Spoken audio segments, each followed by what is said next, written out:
were standing there when your heart comes alive. It's a dream I've had, and it never dies.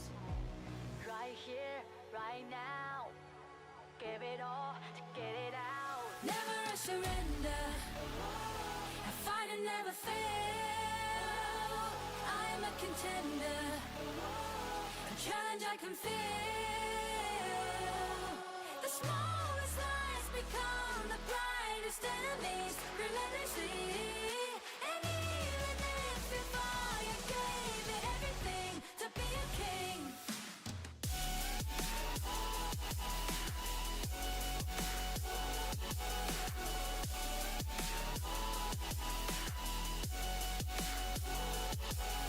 you carved your way with a sharp attack.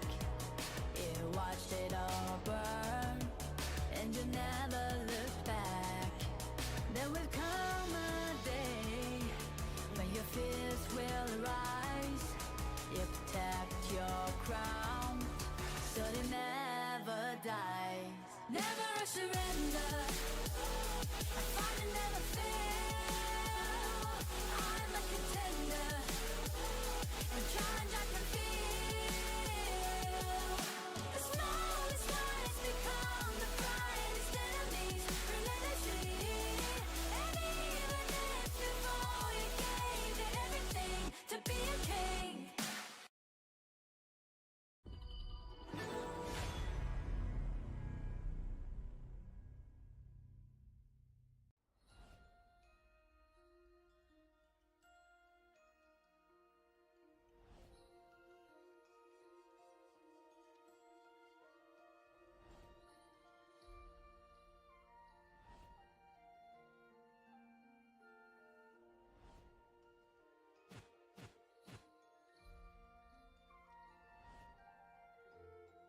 be it meetings or partings, leave no regret behind. I am the observer of earthly affairs.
Destroying evil spirits heals my soul.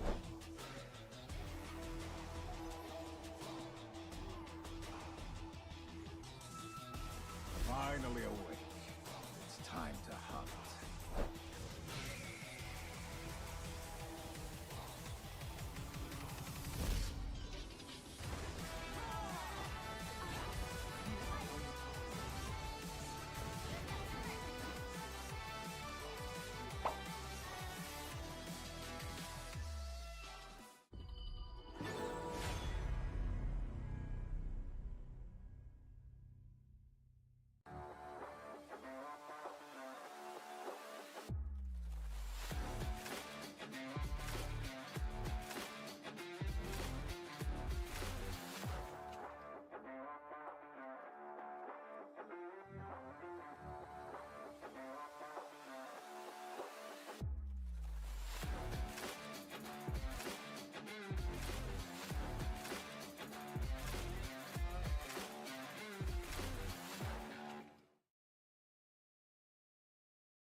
Okay, so once again, a very good morning, ladies and gentlemen. Welcome to Campus Game Fest. Good luck to you, gentlemen, and may the better one win.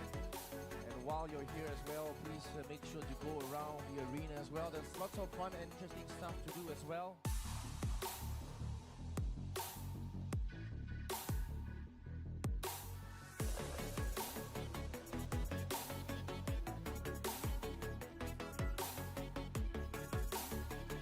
Looking out for all PUBG and Dota 2 players.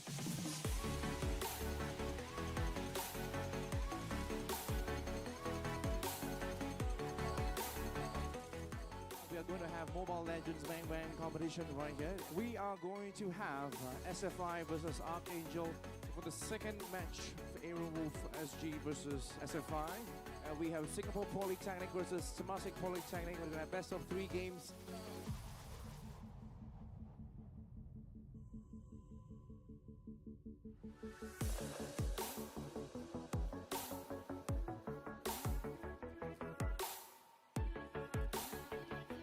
And let's get you guys ready for League of Legends.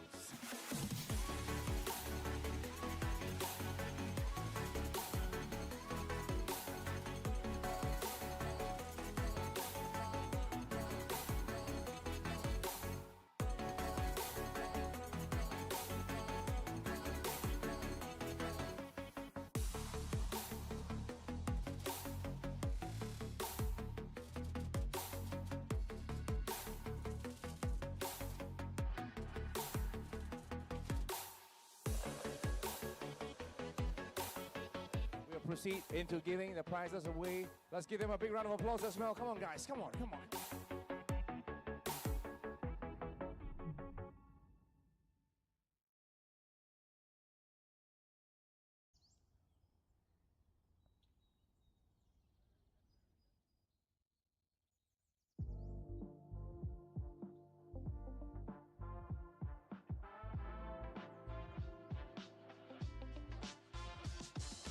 In recent years, virtual events have gained immense significance in the world of business. With the ability to connect companies with their customers and stakeholders, regardless of geographic locations, virtual events have become a vital tool for modern businesses to expand their reach and influence. Additionally, virtual events can be more sustainable than a traditional event, as they eliminate the need for attendees to travel, reducing the event's carbon footprint and overall environmental impact. The question is, how can you make your virtual event stand out and capture the attention of your target audience? That's where a 3D virtual set can help. Come, let me show you.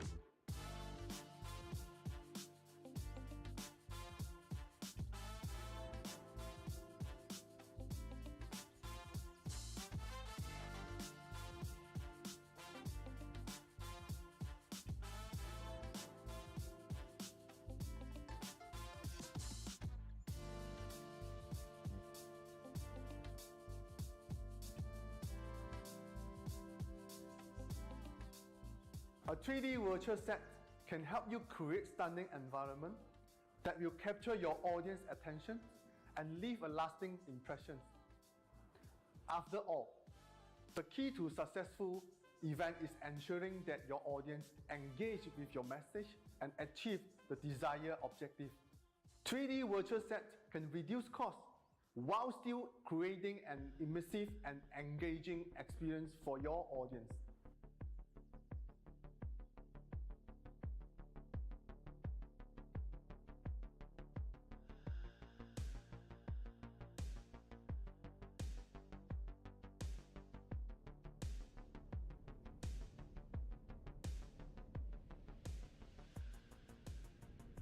With Virtual 3D Set, you have the complete control over your design and the layout of your virtual space. This means you can create custom backdrop, set up a branding element that is uniquely set up just for your audience to enjoy. By adding interactive elements and gamifications, you can make your virtual event even more engaging and memorable.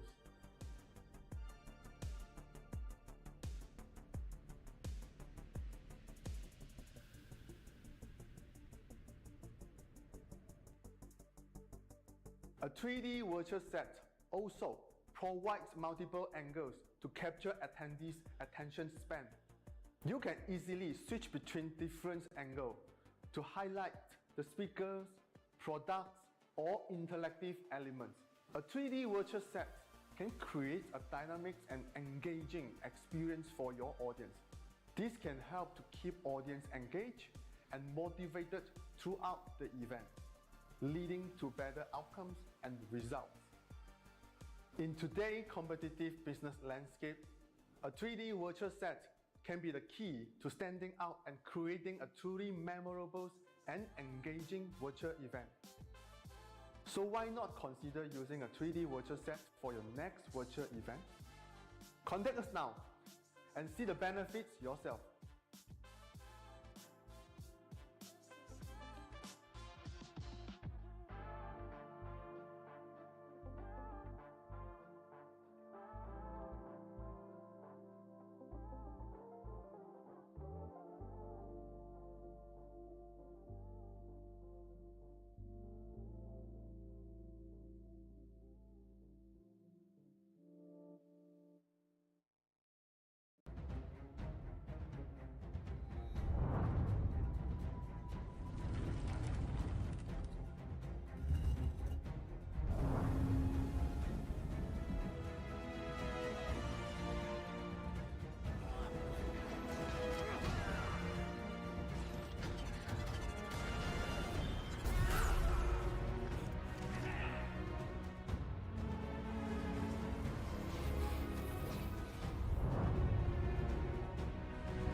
darkest night.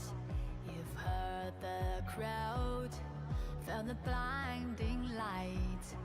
You were standing there when your heart comes alive.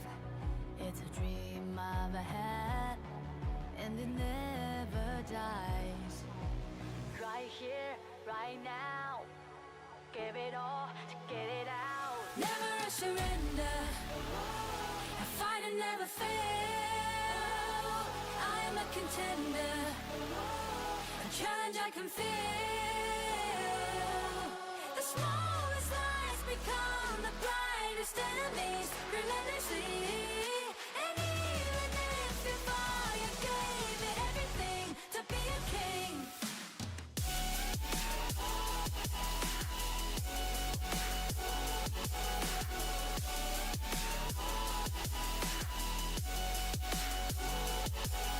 You carved your way with a sharp attack. You watched it all burn, and you never looked back. There will come a day when your fears will rise. You protect your crown, so it never dies. Never a surrender, a fight and never fail. I'm a contender, a challenge I can feel. The smallest lies become the brightest enemies, relentlessly. And even if you fall, you gave it everything to be a king.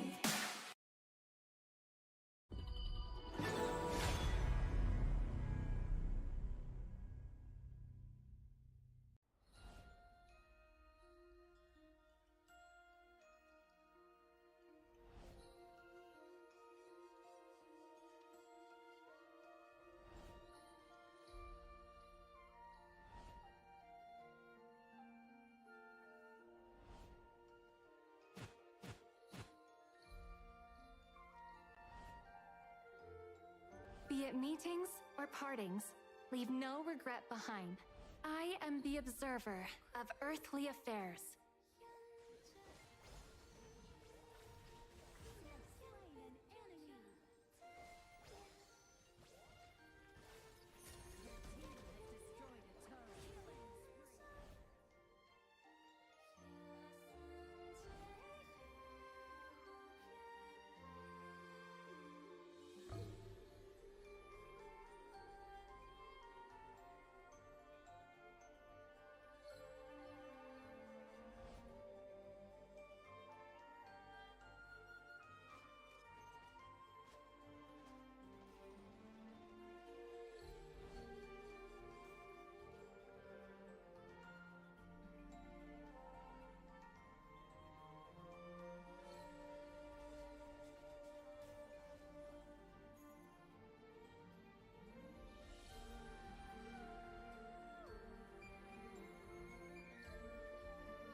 Destroying evil spirits heals my soul.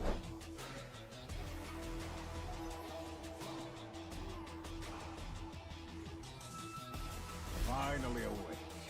It's time to hunt.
Okay, so once again, a very good morning, ladies and gentlemen. Welcome to Campus Game Fest. Good luck to you, gentlemen, and may the better one win.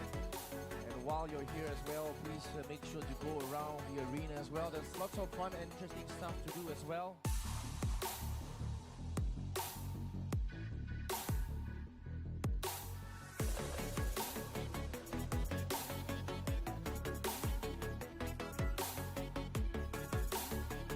Looking out for all PUBG and Dota 2 players.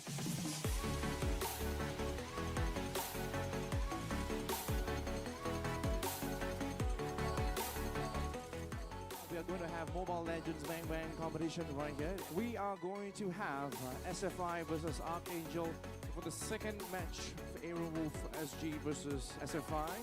We have Singapore Polytechnic versus Temasek Polytechnic. We're going to have best of 3 games.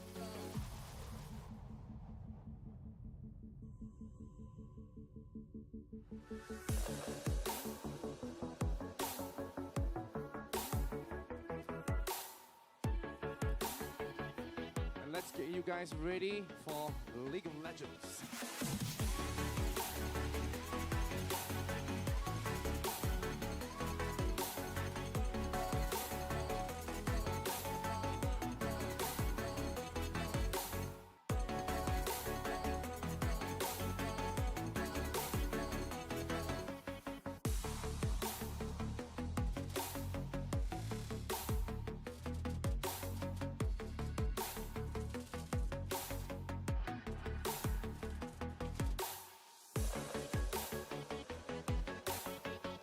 Proceed into giving the prizes away. Let's give them a big round of applause as well. Come on, guys. Come on, come on. And today is the day when we will know as to who will be the champion going to the CGF Special Series.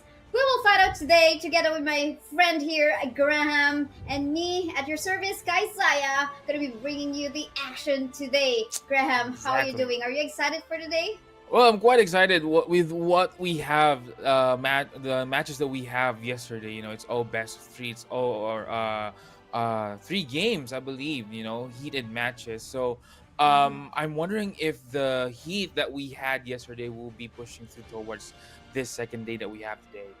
I do believe so. I mean, there were a lot of back-to-backs. 3 games for each best of 3 series, and in the finals match tonight we will have a best of 5. I wonder what it will be like.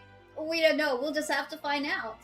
Exactly. And while you guys are waiting for the game to start, you can scan the QR code to join our community right there, the Clash OnAir community. So if you guys are interested, maybe to find other players who is interested in making new teams, or maybe just, you know, simply making friends by playing the same game, then you could actually go scan that link and join our Discord server. And I assure you it will be a worthwhile experience with the Clash OnAir community. Definitely. Community It's all about, making friends, being a part of a group, and just, That's right. being with someone, knowing that you are not alone. And that's the beauty of having this kind of communities. But we show you the bracket in a little bit in here just to give a glimpse of what has actually happened. Oh, as we told you, we are down to our 4 teams: 3 Degrees Esports, Chibling Esports, 2 Philippine teams, Axis, Bosker, Todak as well, coming from Malaysia. We are left to 2 countries, Philippines and Malaysia.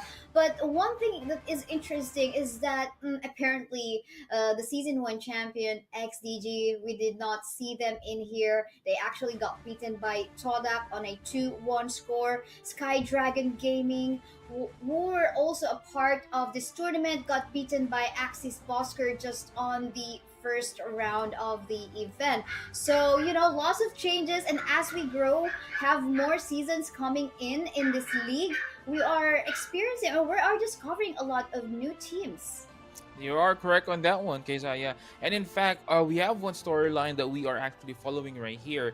As well, we have said yesterday that the teams or the champion for the past 2 seasons is Malaysia, and right now, will Malaysia still hold that candle? But here's the prize pool. So you have 300 RM for the champion. First runner-up is 150 RM, and for the third and fourth place, going to be 75 RM.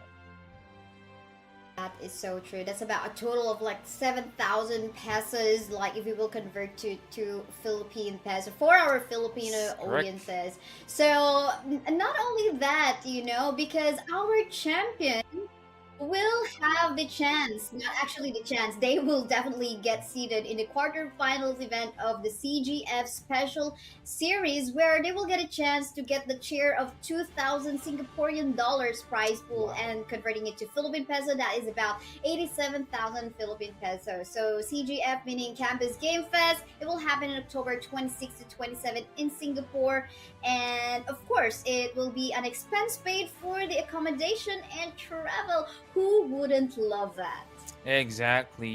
You guys, this is very exciting for all of us that right here.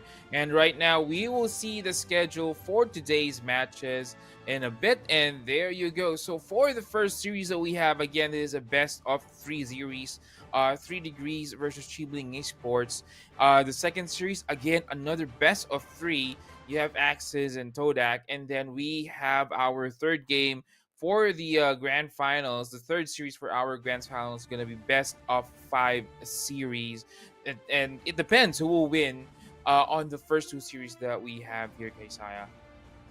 Definitely will depend on that one. But what is interesting and what I love as well is that, okay, there is a chance for, a Philippine representative and a Malaysian representative for the final. So at least it's not like, okay, like there's gonna be like a separate, like, okay, could it be just like 2 Malaysian teams in the end or 2 Philippine teams in the end? So I love how the bracket actually progressed in here along the way.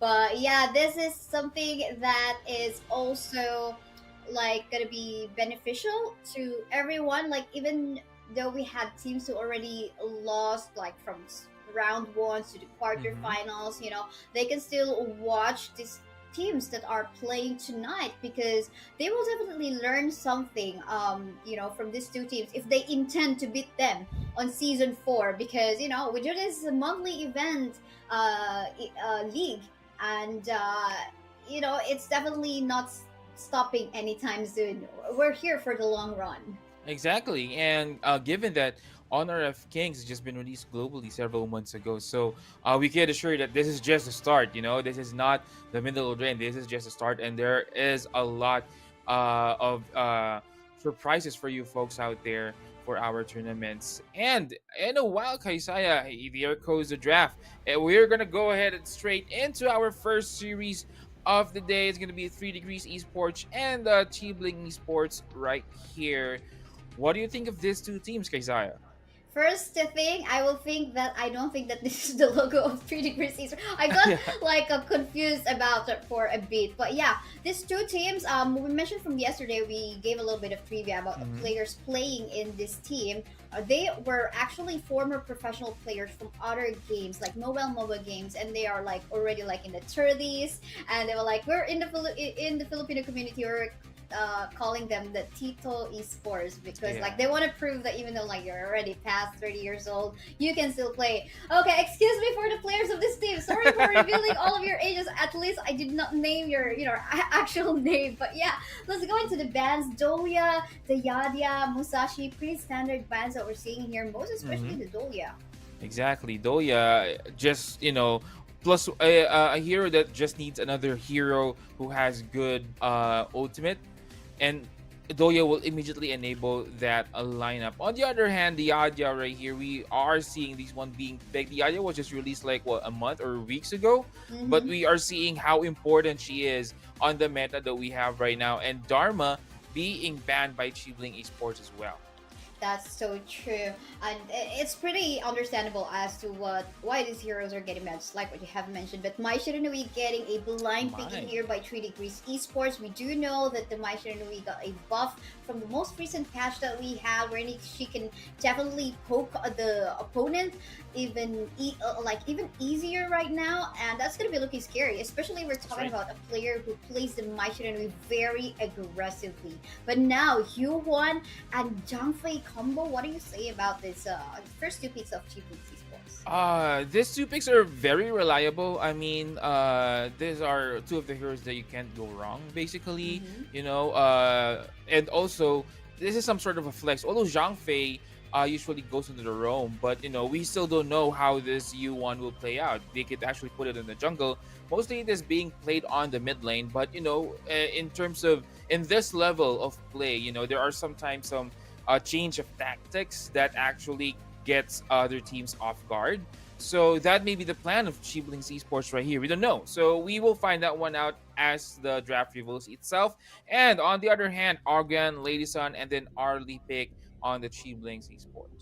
That's true. On the side of 3 Degrees Esports, Ogren, Ladison, I mean, there's already a secure on the early game time in That's here with right. the Ogren being very powerful already. Like in the early stages of the game, you don't have to wait for the jungle sprite protection to end. Mm-hmm. He can just like, for the side of 3 Degrees Esports, with this lineup, we can maybe expect like, an invade even coming from the Ogren and the Mai Shiranui. They have all the capacity because on the side of Chiblings, they have to wait a little bit more onto the late game side, most especially that they have the Yuan. So, but then again, in terms of the matchup between our farm laners in here, Arlie definitely has a lesser advantage or doesn't have Mm-hmm. that advantage in terms of range because Lady Sun got that poke advantage. She can have an added range whenever he go for the rolling wave.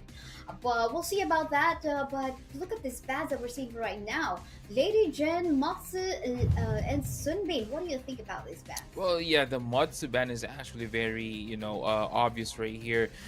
Matsu is one of the heroes that could actually lock up Arlie given the right circumstances. So they opted to ban this one for Chiblings Esports so that they could actually give Arlie a better life as we speak on the farm lane. And yeah, good thing that you have pointed out that in the opening minutes of the game, 3 Degrees Esports has the advantage. But I believe the first two picks that we have from Cheap Links Esports will actually cover that one. Imagine you have a tanky Zhang Fei and you have the sustain from Yuan. So this is actually going to help ease out the pain in the early minutes of the game. But Ukyo, again, we have seen an Ukyo pick yesterday and it actually paid off. And we will see. I believe, if not mistaken, it's also Cheap Links Esports who actually picked up Ukyo yesterday. Correct me if I'm wrong, but if my memory serves me right, they are the one who picked this one up as well. So interesting to see how they will play it out this time. Yes, I actually will have to backtrack on that one in our match results, but definitely it is a good pick to match up the early game potential against an Ogren, this Ukiota Jibana. You can imagine, okay, will there be an invade on the red camp of Team Chiblings Esports with the Ukiota Jibana being right there nearby the red buff? You know he can be able to assist pretty easily because he's just nearby that. So I think that is a good balance that they have added an Ukiota Chibana pick in here. But ooh, kind of late in here, the Oh, main secure for the roamer on the side of Chibling.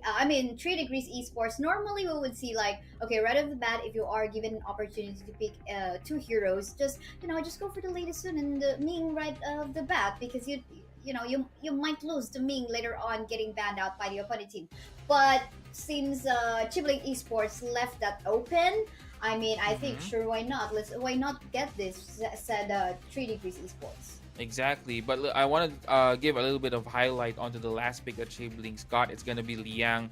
I think Chiblings actually saw that, hey, there's too much agility on the other side, too much movement on the other side, and we need to limit that one. And Liang is one answer on that. The barrier that he has, the stun that he could provide, is actually very helpful in limiting the agility of the teams or of the heroes of 3 Degrees Esports. And in a bit, or actually right now, we will be going on to the match. And it's going to be the first game of our series, best of 3. The winner of the series will move up to the grand finals later for the best of 5. 3 Degrees Esports versus Chief Esports. That's true, and this is the invade we're talking about already. Take advantage of the Ogren one, but I think Chibling Esports did actually expect that, already going for the counter invade they're already doing on the red side camp of 3 Degrees Esports. And it's pretty similar right now as to what they're Yeah. doing, but I think we are seeing Ukyo to Japan Ukyo. actually a bad spot right now, getting no. slowed, getting stunned, and gonna be the first blood onto the hands of the ladies. What a casualty. I think that was not something Christy would have wanted to happen. Exactly. I mean, Ukyo was just surprised, like, oh my god, there's 4 heroes in front of me. And then it just suddenly got stunned and all that. And then he got caught up. So a little bit of unfortunate event right there for Ukyo. But hopefully he can bounce back later on. But on the other side, on the bottom lane, there's gonna be an engagement, but no kills yet. The damage is not yet not there for both teams. So they are just gonna farm up this one. That's true, Jason. Open the momentum, avoid more deaths flowing on, but onto the bottom lane part of the map, and action is already happening! The hold down is latest in onto the hands of the Ollie, just a trade-off for the early kill that the lady soon has already. Balancing it out, as you can see in terms of the gold, Chibling Esports got it even more. Just a little bit though, but it's still a stalemate for the meantime. That's actually right. That's the advantage of an Arlie. The reach, and the dash that she could actually, the chase down that she could actually provide with her skill set is very dangerous, mostly if you are low. So you need to take care of yourself if you're low in front of an Arlie. But here on the bottom lane, a little bit of skirmish happening. I think as of now, both teams are just planning to chill this one out, get your golds, and then later on, if opportunity arises, then we might get a fight rate.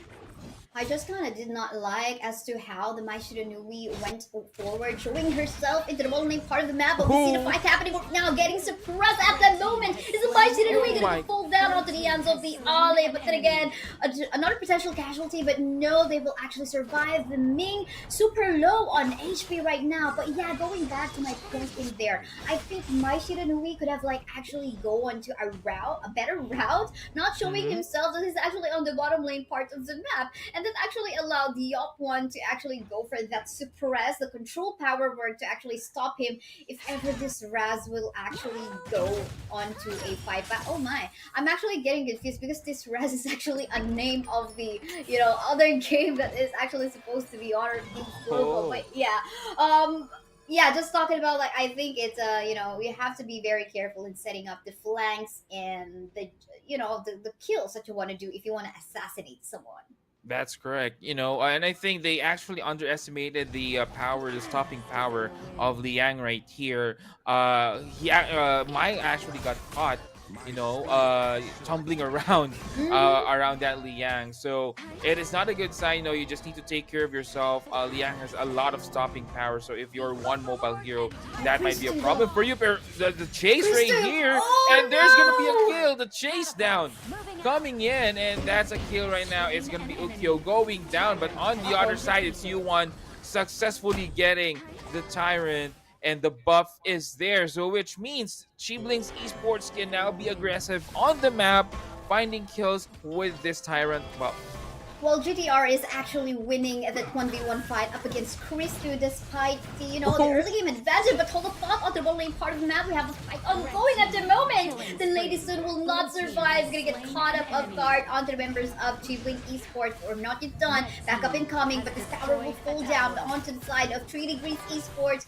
But after that objective, they will go back away. They're done with the fight. But yeah, going back on GTR, going up against Christu. GTR, I mean, very proficient onto the solo clash lane. Just, showing him the power. Okay, Ukiyo Tachibana, even though you're actually an early game, no, I'm really good on what I do in here onto the clash lanes. I'm gonna show you what I can do. But despite that, I think, Chibling, or rather 3 Degrees Esports, will be losing the Tyrant fight from a while ago in the bot. Exactly, but possibly another engagement right here. Liang just finding Maestro Nui on that brush. They know and they can feel that the other team is just on the other side of the river. Ogren will actually come in, and there goes the catch for Liang. Will there be any follow-ups right there? Ogren might fall down, and yes, he will, even before he casted his ultimate, so that's a good kill. Coming in for Chiblings Esports, this might go and push. This might push through, and they might get the tower right here, but they're gonna get Mulan. Mulan will fall down, and this might be a tower. Nice engagement, nice patience, nice play coming in from Chiblings. Liang in here has becoming a nuisance onto the up against the side of 3 Degrees Esports. Every barrier power word as well as control power word. Members of 3 Degrees Esports are not able to move across the map. You mentioned it already. Correct. During the giraffe. It is becoming, it will definitely be a nuisance for them, and it is already showing in this game. You're actually right, hashtag proud to be Liang main. Oh. So, and again, Liang working his magic on the top lane, getting another kill on GTR. This is not good. It's 2 consecutive kills in just a couple of minutes for GTR, but Ogren right here chasing down the members of Chiblings Esports. There goes the dive in. The damage is there. Tankin is coming in, but the ultimate coming for Zhang Fei, letting him survive and letting Chiblings run away without getting any casualties. I mean, that's what you do as a Zhang Fei. You either use your unbridled outburst to disengage or engage and actually break down the formation of your opponent. And I think Chibling Esports is executing their hero picks so well, more so the Liang as well as the Zhang Fei. So I think this is a really good job and a momentum. Look at the gold lead that they have so far. It is just 7-minute game time. It's just going way up and up as we progress. Exactly, and Chiblings Esports right now, they know that they're on a roll. They know that they have the power right here. In fact, they're actually finding more kills, scouting those rushes, and 3 Degrees Esports is being forced back just to defend and to react on what Chiblings Esports is actually doing. Creep Wave now coming in on the bottom lane, but they will immediately clear that one out just to put this tier 2 tower on the bottom lane in safety. 3 Degrees Esports, they have yet to get a tower in here. GDR trying to go for a play. Really nice catch in here with the backup of Conductor Skulls. And of course, coming from the Ogren. So really nice setup. Although, okay, will that be okay? Because at the same time, I'm thinking maybe it's also a good time for GDR to actually go for a split push work on the other end of the map. But we'll see about that, because somehow they needed the Mulan in trying to win team fights. That's actually correct. And shut down coming in on the top lane. Speaking of Mulan, it's gonna be Mulan catching this early on the top lane. So like good kills on the board. And I think this is what the strength of 3 Degrees Esports is that they might not win those team fights because there's a lot of team fight spells for the side of 3 Degrees Esports. So they are opting out for pick-offs right now, and it's working out well currently.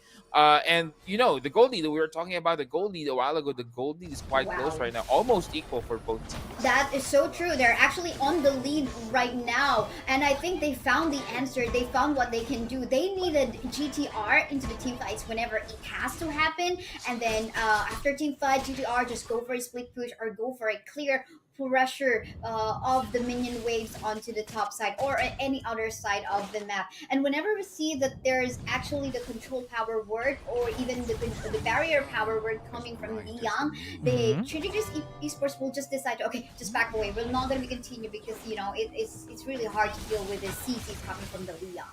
That's actually right. And right now on the brush, they know that someone is there, but they didn't know how many were there. So they were actually taking care. And 3 Degrees Esports being a little bit more careful right now from the previous engagements. They know that Chiblings Esports has the power to get them in a clash with the, bad timing from them. So they are, putting themselves into safety. They don't want to, rash things up right here or rush things up right here. So they want to make sure that I think right now what they're aiming is for their members to get their items first, and then they maybe go.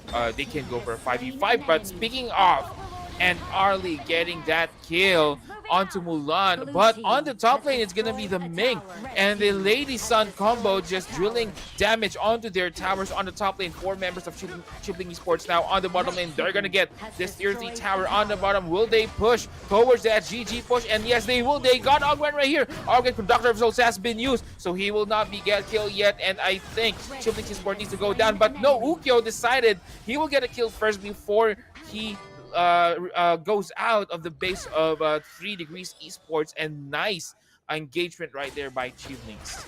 That was close to a base rush if there is actually no tower already on the top side part of the map. But the advantage was on the hand of Chibling Esports because there were more people right there. There were like 4 of them trying to go for a push, a pressure onto the one lane part of the map. I mean, that was a good job by 1717 as well as Ju onto the top side too, because 1717 as a Lady Soon is pretty fast in taking down towers as well, but with Mulan GTR actually falling down onto the one lane part of the map, that did not help out in actually buying the time. But for the meantime, we can see the fight happening again. Conductor of Souls already has been using here. Li Yang will fall down thanks to the damage coming off from the Mulan, but then again onto the flank side. Oh no! Ukyo Tajibata actually dealing so much damage as well, and we're not even done because Chibling Esports just won that clash. Exactly, Chiblings Esports. Although they actually got their Liang taken down, but they will take this trade all day. I mean, Liang versus Maestro Nui and Mulan. That's already a big win. That definitely is a big win, but for the meantime, we have to wait for the countdown death timers of GTR as well as Raz. They have to help defend the base right now because look at the damage coming from Alton Wonder already. It's just way too much, and then they're just deleting towers one by one. Super minions are gonna come in anytime soon in the mid as well. But for Chibling Esports, let's back away a little bit as we have spent the cooldowns of our skills and maybe go for an Overlord as after stealing all their jungle camps as well. Exactly, this will not help the cause, and I think 3 Degrees needs to contest this Overlord, but they are too late. Overlord is now taken by Chiblings Esports, and they're gonna go straight into a fight. They're chasing this Ogrand, but no, the slow is there. They will stop. They will stop chasing, and again, the discipline coming in from Chiblings Esports. They don't want to rush things. They know that they are in the lead, but they know that in this game, one mistake might cost them the game, and they are keeping that intact here in our match. But the damage coming in from Lady Sun, almost killing Yopuan on that Li Yang, but also that tower slowly going down on the middle lane. A little bit of engagement, but again, Chiblings Esports just teasing 3 Degrees to go out of the race, and they did. And now the punish coming in from the Chiblings Esports. They are now on the chase again. Ukyo just in the front line, getting that damage. Is not enough. No, it is not enough, and I think Chiblings Esports just chill out a little bit.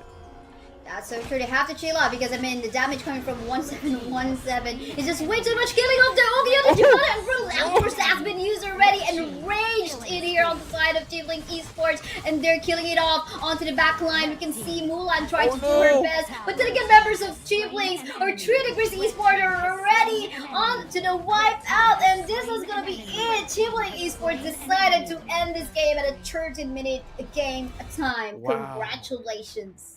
Congratulations definitely to Chiblings Esports. And again, they actually rode the momentum that they had. They on the beginning of the game, they had the lead, but in the middle, 3 Degrees actually got a little bit of the momentum back for them. They got key kills all around the map. Yeah. But what happened is that once Chiblings Esports actually got back of the momentum on their side, they actually steamrolled down onto their towers. That is, I just want to commend how Chiblings Esports actually is prioritizing objectives over kills. They know that even though on the top lane Ming and Lady Sun is just drilling damage onto their towers from the top lane, but you just send one right there and then we're gonna push bottom lane and everything crumbles down for 3 degrees. That's true, and I would say that there was, the actually there was nothing wrong at all onto the lineup, onto the composition right. of 3 Degrees Esports. We mentioned that okay, Ogren must go for an invade because he's very early game, and they've done that. It just so happens that Chibling Esports know what to do. They know the plans, what's in the head, what could be in the heads Exactly. 3 Degrees Esports in here, and they reacted exactly on that one on a good fashion. But then again, let's take a look at the MVP from that game. It's gonna be Allen Wonder with a score of KDA of 816, damage output almost to 90k, and a gold of 11k. What a massive number of gold, despite having that a zigzag in our graph as to who's getting more resources. But then again, I think she played the Arlie so well. Exactly, and also kudos to the two front lines. If you would see, most of the engagements are being led by Ukyo and Zhang Fei. They're just really on the front, making sure that Arlie can just dish out damage from the side and can dash in from the sides. As we see right now, the stats that we have. Zhang Fei 2, 0, and 10. What his role is, usually you would see a lot of kills because he's just a tank. He actually absorbs damage, but the thing is he didn't die in this match. And also Ukyo on the other hand, 2, 3, and 3. But one of the main points that we are talking about a while ago, Kaisaya, is Yop1 on that Liang. 13 assists.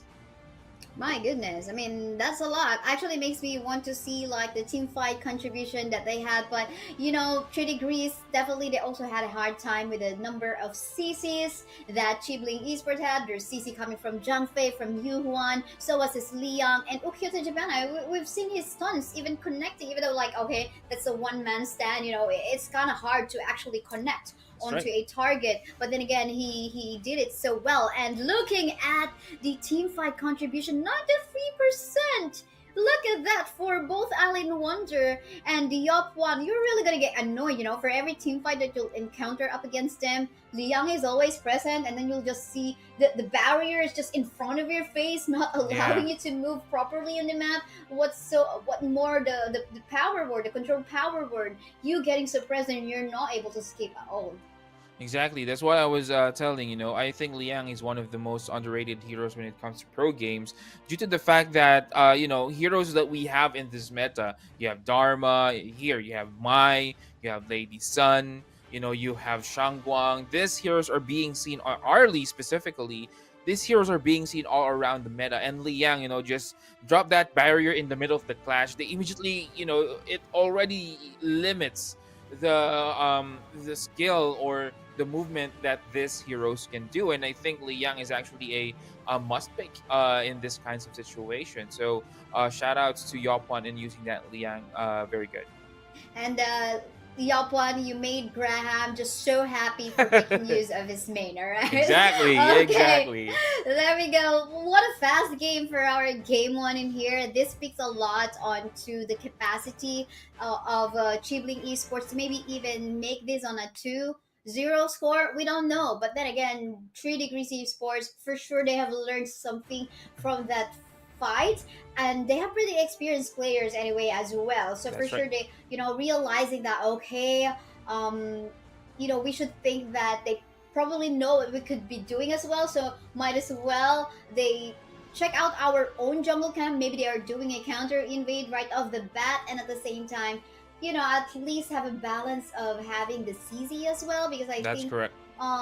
there's just way too much CC coming from the side of Team Chibling Esports as well. And That's right. even Mai Shiranui getting that buff, she's not able to get the poke that she wanna do because she's just getting suppressed. That's correct. And as we as casters, Kisaya, we also learned a lesson yesterday that, even though we see a dominating first game right here, as per our games yesterday, teams actually bounce back on the second game. So Yeah. we're still not sure. I mean, we are really not sure who will win on each game until the game ends. That's the thing. But as we know yesterday, that this games can push through, teams can bounce back from a loss right here. And I'm interested to see 3 Degrees Esports on how will they do this.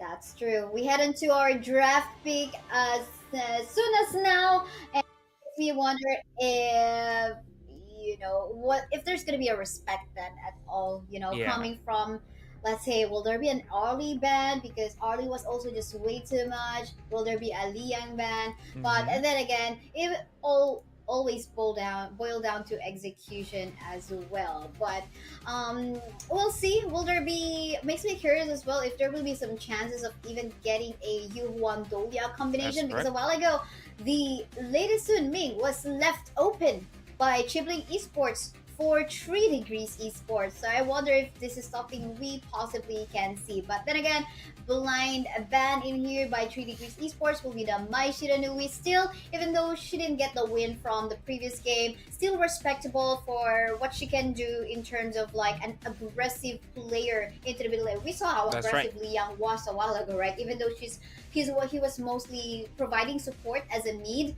We don't know what the our mid player from Chiblings can do if you give him the Mai Shiranui. Exactly. I mean, although there isn't a Liang last game, but I think Maestro Nui still has the capability to get those burst damages. I would also commend Shielding Sports on their positioning on the matches. But again, we really just can't leave Maestro Nui out of the draft. It's just too dangerous Yeah. for both teams to actually leave Maestro Nui out. Ogran and Doya has been banned, so we won't see any Doya again the second game. But Dharma has been picked up by 3 Degrees Esports. I mean, 3 degrees. If RTG is gonna be playing this Dharma, we've seen him. Actually in the previous tournaments, like community tournaments, he actually masters this Dharma so well. So Mhm. we might expect good flanks, flash, and then the truth mantra kind of plays. So yeah, I think for as long as there's no CC like that from the previous game, he will be able to pull that kind of game out. But for the meantime, latest soon, and the Leo Bang again. Happy to see my bias on the Clash lane. Leo Bang in here Oh, with the capacity to actually go and support by teleporting towards a teammate. How game changer can that be, right? exactly. It might be, the difference from surviving and dying for one of his teammates right here, which is actually very crucial in terms of late game fights. But on the other hand, Lianpo and this long pickup coming in from 3 Degrees Esports, the damage and the control that we have as of now for 3 Degrees Esports is just, too good. That's what you have said earlier, Kaisaya. I think you think that that's where they should bank on more on the stunts and disables that that we have in the game, and that's why they actually listen to you. They actually pick Lian Po and 3D or and Dharma right here.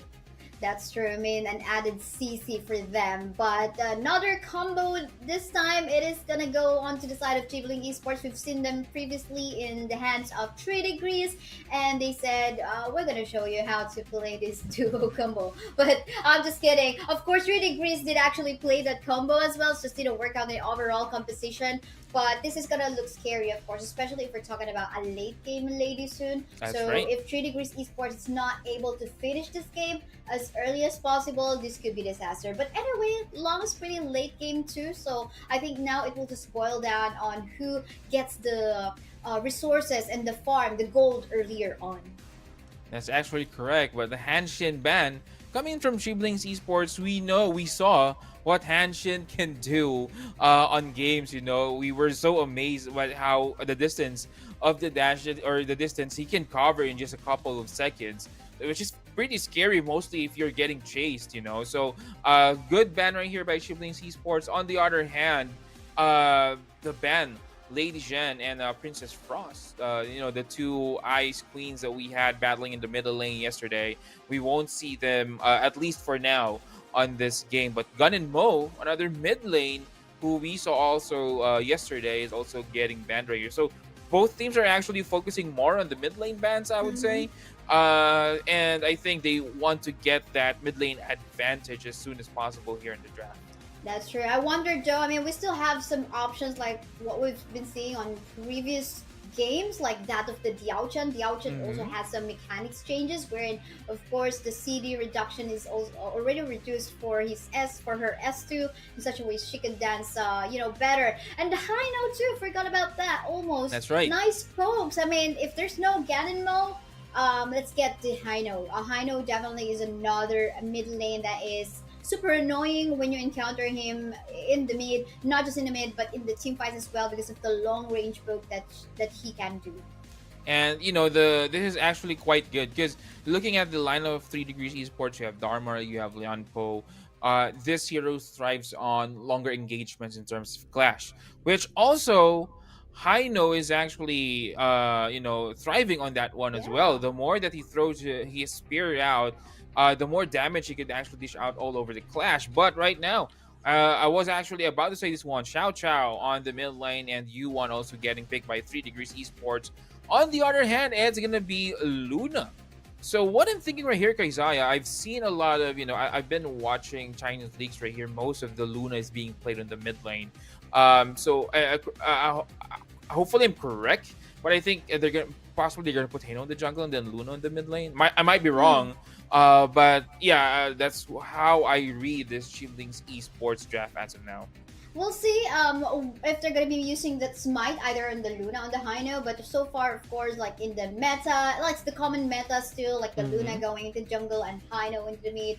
But we'll see if they're gonna be adapting onto the Chinese meta because the Chinese meta is also different. Like they have more advanced That's right. patch in there, wherein like we can see an Agudo playing into the farm lane as well. That's correct. There's That's actually right. one patch that I'm super excited to see here in the global server as well. And as we head into this one, Raven 1, the Luna is still going to be the jungle for the side of Shielding Esports. Exactly. And on the mid lane, it's gonna be the usual Lady Sun Ming combo being seen right here, but Yanpo giving a little bit of shield, as if you may, for Xiao Chao right here to dish out the damage, but just this Lady Ming and Ming and Lady Sun combo on the mid lane is just too much.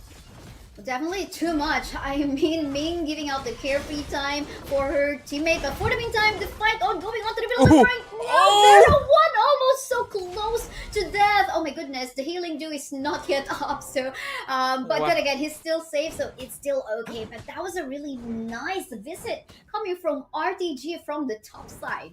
I think they didn't expect that rotation from GTR.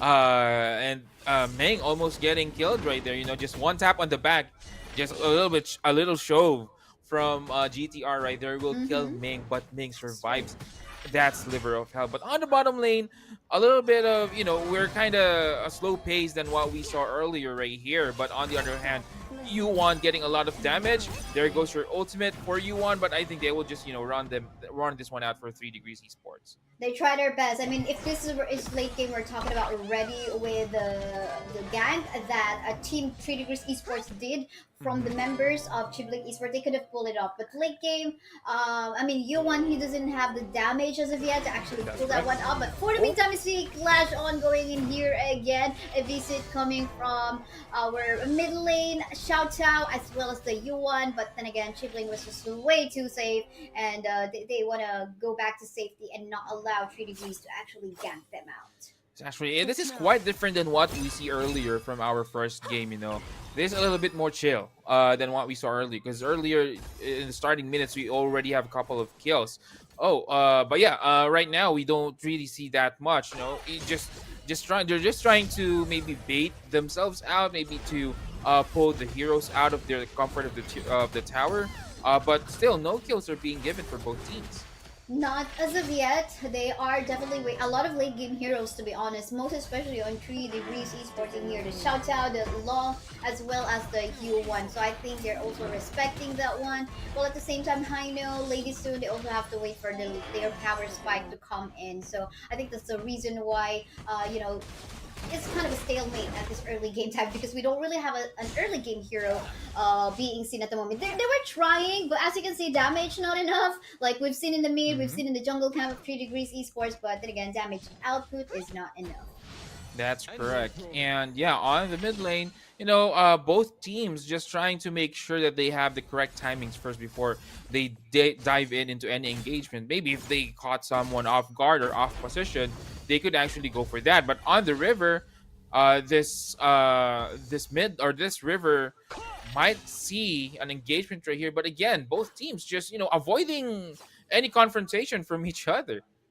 Definitely not now. I think maybe once the objective is there, or maybe something like this for the first time. Finally, Hino though will fall down onto the hands of the members of 3 Degrees Esports. Kind of like risky to actually go into that blind spot without knowing where the opponents are. So it's kind of a common mistake. We actually thought that maybe we'll probably have to wait for the objective to come in, but yup, apparently gave that already to us. That's actually correct, and Leon Po just positioning themselves carefully, but Leon Po again getting 3 heroes with his ulti, and the damage is there, and Lady Sun will now fall down. Also 2 down for the side of 3 Degrees Esports, but the damage, Dharma with the follow-up will clean up on the back lanes, and he will get 2, and that is Dharma killing Ming, and on the chase is Chiblings Esports. They want more action right here, and they're gonna see this Luna might be in danger, but no, he will actually jump out and jump in again. Will the damage be enough? Leonpo being a little tanky right there, and they will not kill.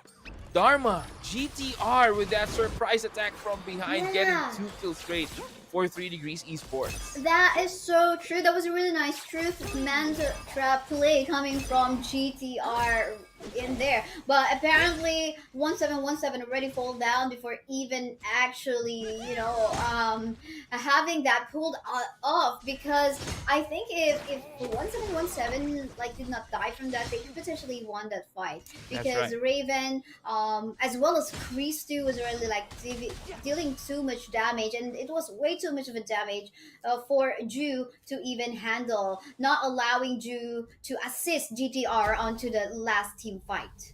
Exactly. And yeah, this is Liu Bang actually saving heroes of Chiblings Esports right here. This is actually the strength of Liu Bang, a hero with Top a global side? presence. But on the top lane, there might be engagement on the top that is actually off camera right now, and GTR finally getting killed by Luna. Another kill.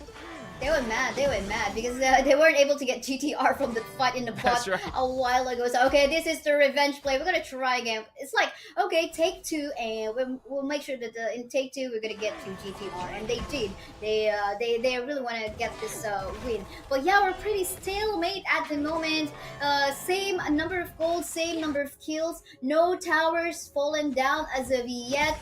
Pretty much, will there be any times into the top side? I don't think so as of yet, but I guess we're still pretty much waiting for the late game. Just a little bit of plates in here, and for GDR to clean up the minion waves, and yeah, it's for Chiblings Esports to back away. That's actually correct. And Raven 1, getting a lot of experience all over the map.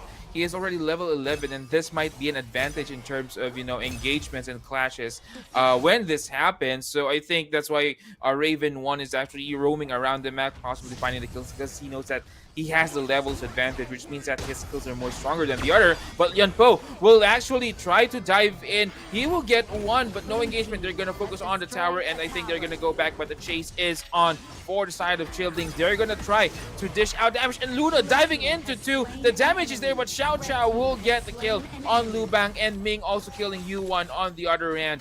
1-for-1 trade for the meantime, Kaisaya. And that was also the first tower of the game being taken by 3 Degrees Esports. But then again, they suffered some casualty. Astral falling down. Good thing though, GTR actually was able to take up another tower, allowing them to still balance things out in terms of gold, in terms of resources. But will Ju actually be able to go for a setup in here? He doesn't even have the ultimate as of yet, but he's already actually getting shredded with the damage coming out from the Lady Sun. My, oh my. I mean, this is a Lee Henko having a hard time. do the setup that he wants to do. I mean, this is a Lady Sun who can actually pierce out really good way anti-tank hero That's to deal correct. with as well. Exactly. Yampo needs to be careful with this Lady Sun. They might, he might burst him down. That's the thing, with how tanky this Lianpo is. But again, the burst power from Lady Sun is just, too much. And Lianpo needs to be careful. In fact, he's positioning himself a little bit safely right now. He's just not like a while ago wherein he's just gonna dive in, Yeah. get his ulti in. But right now, I think this is the time for Lianpo to use his ultimate. Two heroes will be caught on that. But no, the damage is still not enough for both teams, and no one is gonna get killed for now. I mean, they're also having a hard time with Ming, but talking about that, we can see Liu Bang first falling down. Seems like they're going to be getting this chain lightning buff from the Tyrant, and they'll be happy about that. But then again, going back to what I wanted to say about Ming, of course, not only that he is actually empowering his teammates, but he is making the Lianpo, the frontline tank, that on the side of 3 Degrees Esports have a hard time and That's not be right. as tanky as he wants. Oh. But for the meantime, we have to see the fight ongoing onto the bottom lane part of the map. Chase is happening, coming from the side of Chibling Esports, poking them out with Yops, a damage as well. The Scepter of Fate, we're not even done as members getting shredded. Lino will fall down, and so much seasons as well. We can see Lianpo going down too. So is Ming, lots of exchanges of the kills, but so far we can see members of 3 Degrees Esports surviving to the best that they can. Then again, the two members who always will be left alone, or two last men standing in here, still going to be Christu and Raven 1, the Luna, as well as the Liobang. My oh man, I think 3 Degrees Esports needs to somehow prioritize these two later on. That's actually correct. I mean, I was looking at a team wipe already for 3 Degrees Esports, and then suddenly Liu Bang just came in, saving this Luna, and then that's where 3 Degrees falls down one after another. So interesting to see. This is, as what I said, the big impact that Liu Bang can get or can give all over the map. First, his global. Second, the clutch ultimate that he could cast on his teammates is just too much to handle, and this gives a little bit of not a little bit, but a big return factor in terms of clash for their team. That's true. You don't know when he's gonna come in, and last minute, it's pretty similar to what the Hino can do, right? When it's gonna be making use of the Fate Rewind to actually juke out of a potential death, and that's what the opposite of what Christu can do, as to when he can clutch in the battlefield command to help out teammates by surprise. But then again, we can see two objectives being taken in here. Let's see. Oh no! Look at that! Chibling will actually take that one as a cure for them. Hino will fall down though. Two team fights actually happening on the battlefield as of the moment. Members of the side of Chibling Esports going so low, but still they will survive. Coming in here is the backup coming from the side of Chiblings as well. Look at what the Liu Bang is doing. So is the Luna. A double kill from the Luna as well, forcing the members of 3 Degrees Esports to back away. The damage is just way too much to handle for 3 Degrees Esports, Graham. Exactly, Liu Bang again with that clutch play first. That clutch still, but oh no, Luna cleaning down GTR right here, and this might spell a second tower on the mid lane for the side of Chiblings Esports. And yes, they are gonna get it, and they're gonna go back, or they might actually rotate down to the bottom lane. Liu Bang is already there, and they could also get this second tower on the bottom lane. And the map control coming in from Chiblings Esports is just too much right now to handle for 3 Degrees. It's like GTR offered himself right off the bat. Yeah. I mean, he was not super low in HP, but he still tried to go for a clutch play, but yeah, kind of impossible. I mean, with the damage coming in from Christo as well as Raven, is way too much to handle. Christo is super low on HP onto the bottom lane part of the map, still fine. He could just like go ult, He could just like go ult if there will be a team fight that could happen. But of course, tower's already taken down so far. High ground onto the top side, and that is going to be good news for Chiblings. Now, question is, what can 3 Degrees Esports do with the current situation right now? If you're the coach of 3 Degrees, what will you tell them? As of now, I think they just need to stick, but make sure that they would need to focus on Liu Bang. Liu Bang is just a big headache on the side of 3 Degrees Esports. Maybe eliminating him first would relieve them from the threat of being one of the teammates or one of Chiblings being saved.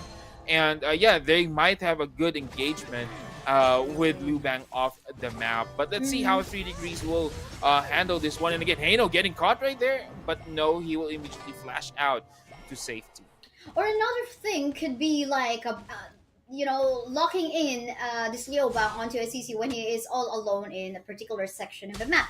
But the problem is, yes, 3 Degrees Esports has CC, but they don't have a hard lock CC. They don't have that kind of suppress. Yes, they do have stuns and all that, but this is something that you can still be able to escape with a flash or or some dash out. But that's the problem. But for the meantime, let's see the fight happening in here onto the jungle camp of 3 Degrees Esports. Members of the side of Chiblings Esports going solo, but so also the members of 3 Degrees as well. Two fights happening right now. Dharma trying to sustain the damage coming from the side of Chiblings Esports. But then again, the backup coming in from the ladies soon, as well as the main killing off 1717 as well as GTR. And now the members of Chiblings Esports want to go for that 5-man push, attempt for a push into the top as well as into the mid, even though we can see Christy super low on HP already. Still, they're very confident on what they can do. Maybe just take this tower down into the middle lane, and that's gonna be an easy take maybe, but no, some minion waves. Nice flare coming out from the Xiao Chao.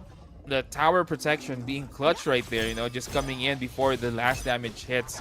But yeah, 3 Degrees Esports is now on a little bit of a pinch. They actually need to work this one out properly for the next couple of engagements. I mean, it's not the end for them. I'm not saying that, they automatically lose this one, and they still have the chance. But the thing is, the execution for their end needs to be really tight, needs to be really good for them to win engagement right here. And again, the obvious problem that we have, Kaisaya, on the lineup of Chiblings is still Lubang. For 3 Degrees, they cannot kill. I mean, with the natural tankiness, as you can see, he's being pummeled right here, but just more than half HP. He's still more than half HP. So this is very a very bad thing for Chiblings Esports that they have to do with this Lubang. This is just too much for them for now. Way too much. And what more, there's the buff coming in from Vero onto the main, buffing out Allen Wonder's damage as well. But we see the team fight happening right now. Lienpo actually going for the Tremors mask, but we'll see what they can do. Then again, it's actually them getting wiped out so far. One member, they're falling down on the side of 3 Degrees Esports. Astral sustaining, trying to go for a defensive play, but I don't think so. It seems like Chibling Esports is going to take this 2-0 win up against 3 Degrees. Congratulations. Exactly. Congratulations. And Chiblings Esports will be the first team moving forward to our best of 5 grand finals later on. But for 3 Degrees, they still have a chance for a battle for third, which I think we will not be streaming that battle of third already. But yeah, Chiblings Esports moving forward right here. This is actually a good a confidence boost for them, plus the rest that they could get since they actually won their first game first. And yeah, Chiblings Esports overall is just too much of a team right now. That is so true. I mean, I want to see the itemizations later on how Liobang actually built out himself, because normally you would see him, build out full magic damage, right? But that's correct. At the end of the game, we saw Dharma actually buying some Starbreaker for some balance of damage and anti-tank. So maybe it's something that... Okay, I realized we're having a hard time killing off the Liobang, right? So let's decide to just get more anti-tank items and just deal off with him. But really nice play, really nice execution. I guess though, from game 1 to game 2 of 3 Degrees Esports, it's just that, okay, game 1, they don't really have the CC. Game 2, they put up some CC, but it's not the hard CC that we're looking for, right? And that's the time where they actually had a hard time on stopping Liobang from the offlane, going to the team fight. They had a hard time stopping him from doing that. That's actually correct. And as what I've said, there comes a point in the game wherein Lubang seems just so impossible to kill at that point, and that is a big problem with them. Imagine a very tanky hero who could actually, give support to one of their teammates. But right now, MVP, it's going to be Raven1 with a kill score 708. No deaths for him, and 7 kills, 95k damage being dealt on that Damn. one. And as what you have seen, as what we have seen earlier, Krisaya, this is the two combo heroes that is being left once Yeah. all of the Chiblings members actually fall down. It's just Lubang and Luna, but they're just still wiping the floor with just the two True. of them. True, true. So like it's not even a problem for them if Lady Soon, Ming, and Haino falls down because Chris and Raven can handle it anyway. But taking a look at the item of Chris too, so he balanced it out with the magic right. damage as well as defensive items. So the damage, the sustain, now it's pretty understandable, right? As to why he is actually able to survive and last that longer. So I love how they built it.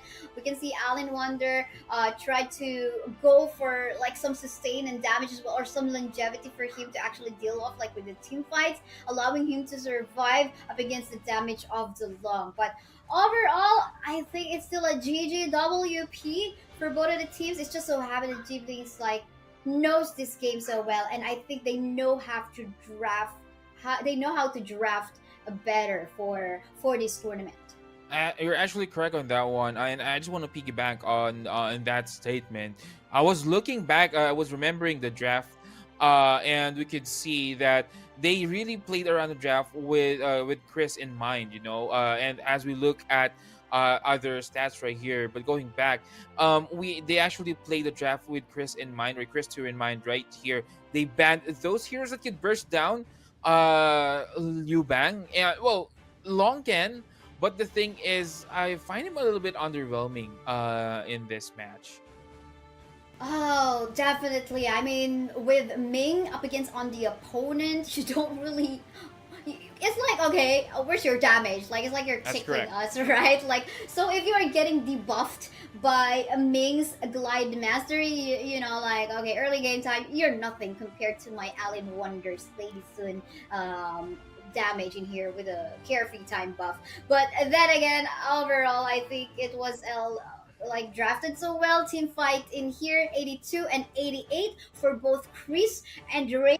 It speaks so well as to how they contributed into the team fights. Again, they were the last two last men standing in all of the team fights that we saw whenever like there's like a potential quote unquote wipe out coming from the side of 3 Degrees Esports. So I think that speaks so well as to how they managed to clutch in all the fights. The formation was super well done as well, and they do know that they have to stop the Dharma, right? That's Like right. they ganked the Dharma quite a few times too because they know what GTR can do into both the team fights as well and to going for split push plays.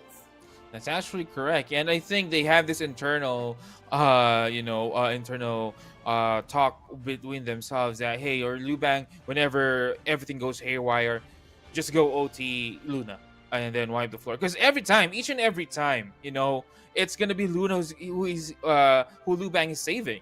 So it's quite interesting that they are actually choosing Luna, but I think that's the reason why Luna was MVPs because the Mm-hmm. damage that Luna can get, with the mobility that she has, is just too much to handle for 3 Degrees Esports. I mean, Liobang going for the battlefield command on Luna. I mean, Luna, understandable. Like she dives into the team fights. Although she's Mm-hmm. not super tanky, but then again, with the backup coming from Liobang, okay, here's your shielding, here's your additional buff and all that. We're gonna survive. We're gonna be two last man standing. But that is for our series one for the finals day. We have two more series to show you tonight. For next one, it's gonna be Axis versus Stoddard, and that's what you can see after our few days break. We'll be back. I'm Gasaya, with me is Graham. See you guys in a bit.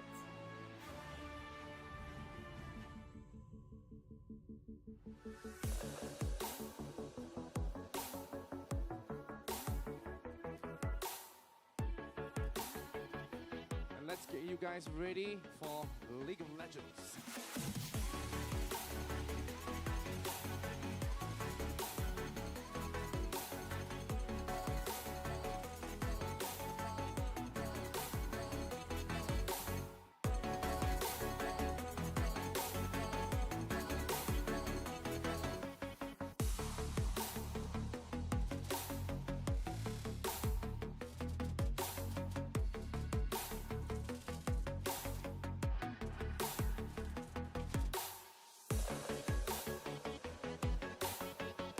proceed into giving the prizes away. Let's give them a big round of applause as well. Come on, guys. Come on, come on.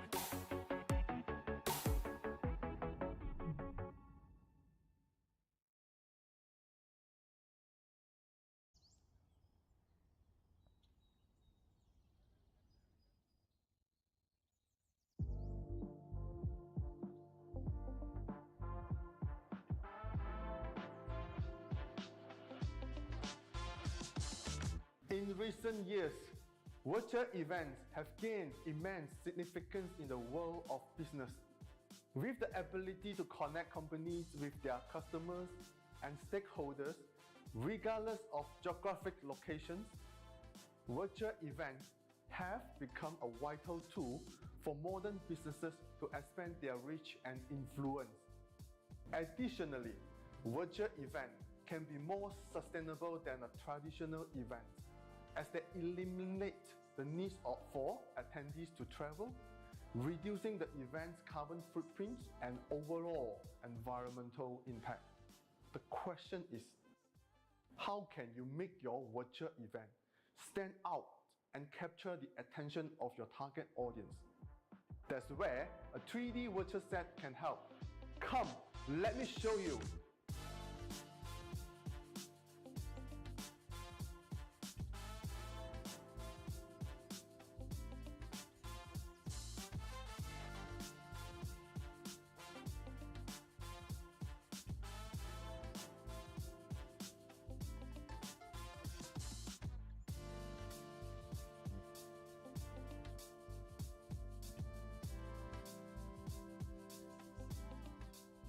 A 3D virtual set can help you create stunning environment that will capture your audience attention and leave a lasting impression. After all, the key to successful event is ensuring that your audience engage with your message and achieve the desired objective. 3D virtual set can reduce costs while still creating an immersive and engaging experience for your audience.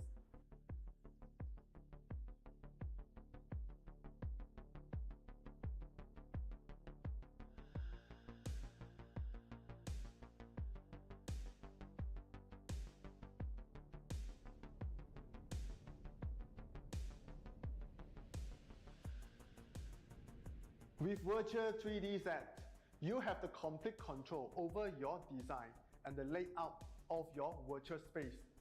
This means you can create custom backdrop, set up a branding element that is uniquely set up just for your audience to enjoy. By adding interactive elements and gamifications, you can make your virtual event even more engaging and memorable.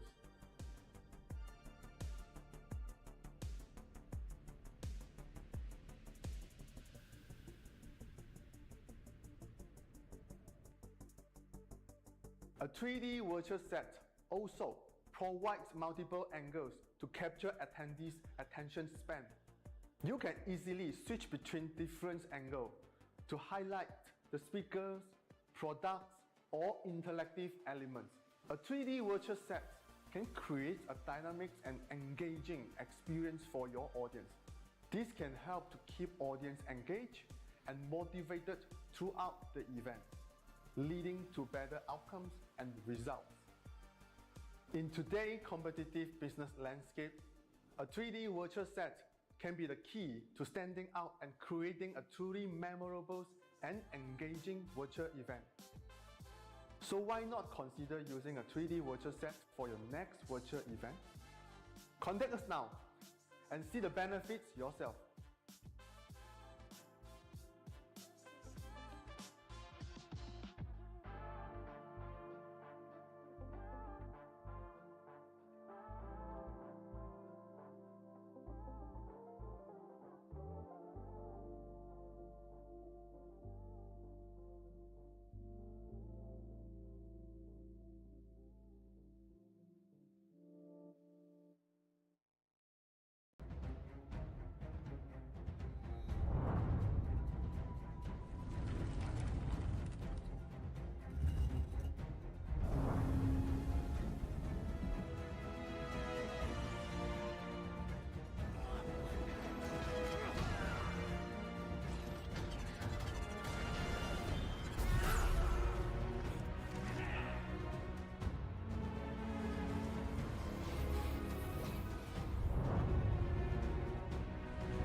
darkest night. You've heard the crowd, felt the blinding light. You were standing there when your heart comes alive. It's a dream I've had, and it never dies. Right here, right now, give it all to get it out. Never a surrender, a fight and never fail. I am a contender, a challenge I can feel.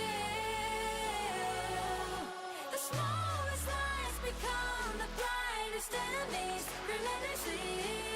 And even if you fall, you gave it everything to be a king.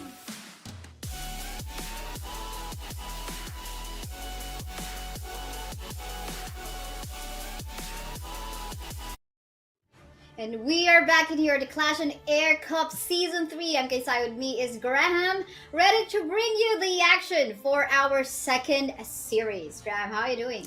Well, I'm doing fine. Looking at the match that we had, the series that we had earlier, although it's a 2-0 match for the side of Chublings, but both games are close fights. So, yeah, as what I've said, Chublings Esports is that we'll actually move forward to our grand finalists right now. And then on the next, we are waiting for the one who will be competing with them. But right now, while we are waiting for the next series to start, you could actually scan this QR code below, the one that we have right here below, so that you could actually join our Clash on Air community. So if you are interested to maybe find people, to play with, find persons to play with, maybe form a team or whatnot, Yeah. you just simply need to join our Discord server by scanning the QR code below, and who knows, maybe you could actually find your future teammates into this tournament. I don't know. It was you, right, who mentioned about like finding your future soulmate? I don't know. Yeah. Or was it like Vince D? Yeah, It was you. me. It was Okay, me okay. last night. I remember that. Maybe Graham, you should go in there, maybe try your luck as well. But yeah, moving on to our players and teams for the next series: Axis Esports, Todak Esports, both Malaysian teams. I don't know. We might even expect in here like a 2-1 score, because these two teams, they actually beat the two defending champions from seasons 1 and season 2, XDG and SDG. So that could only mean something, that they are really onto a different level kind of play, and I'm so excited to see that.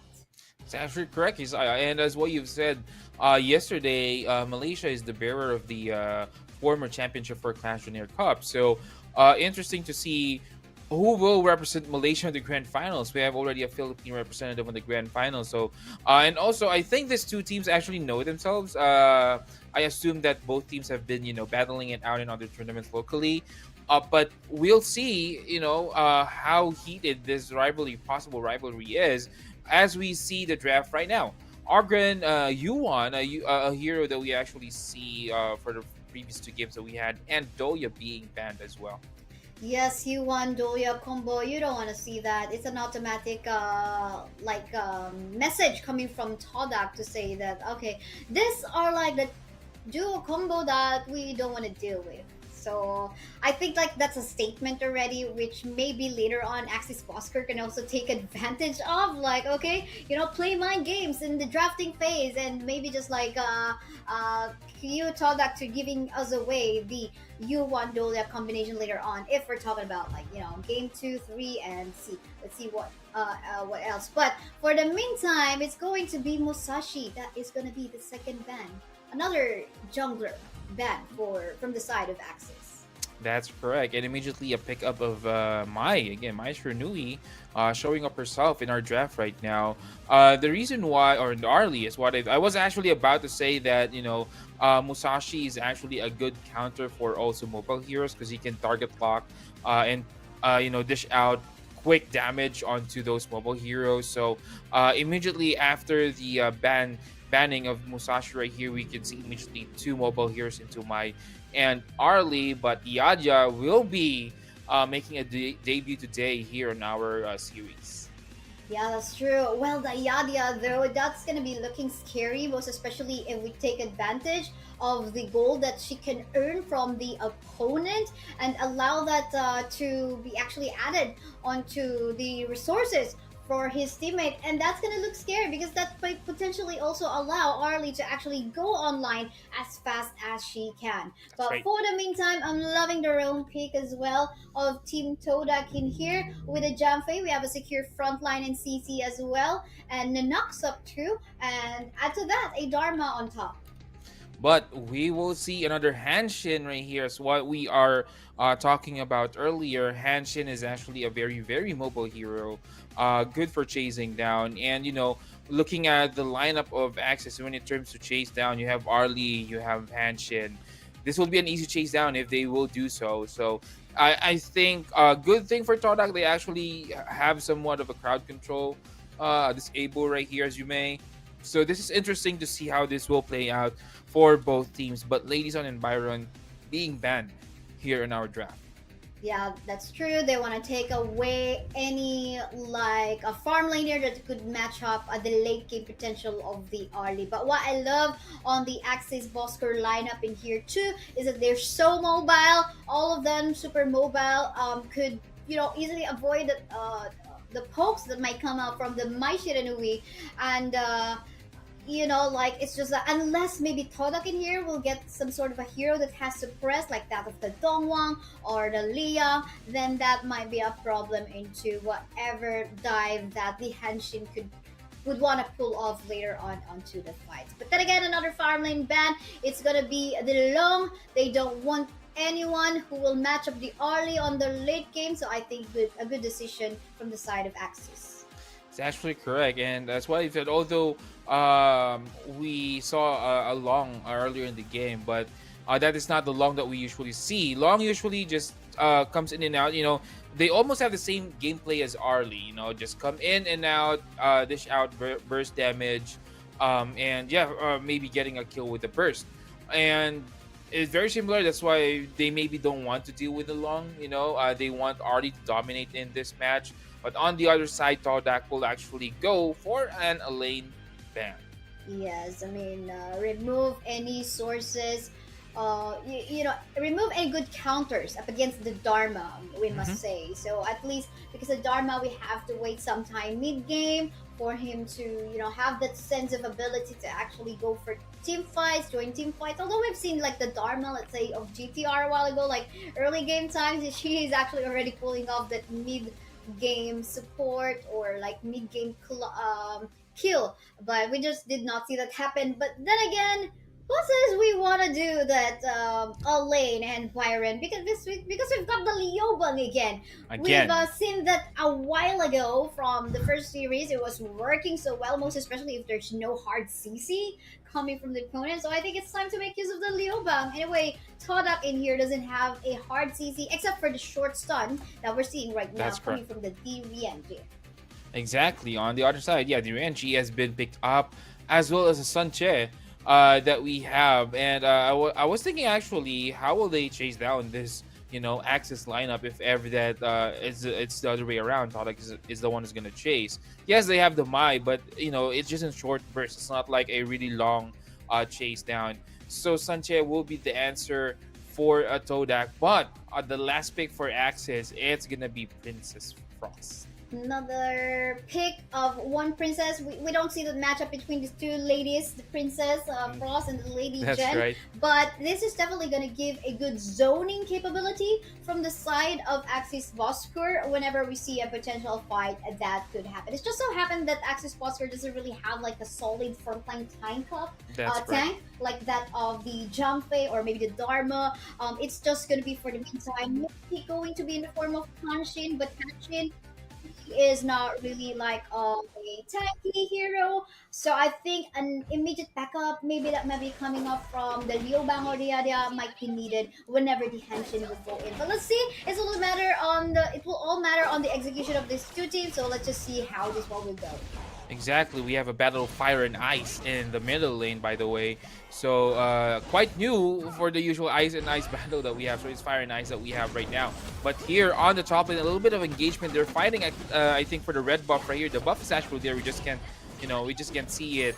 But yeah, chasing down is still Hanshin. They are now level 2, so they have their second skills up already.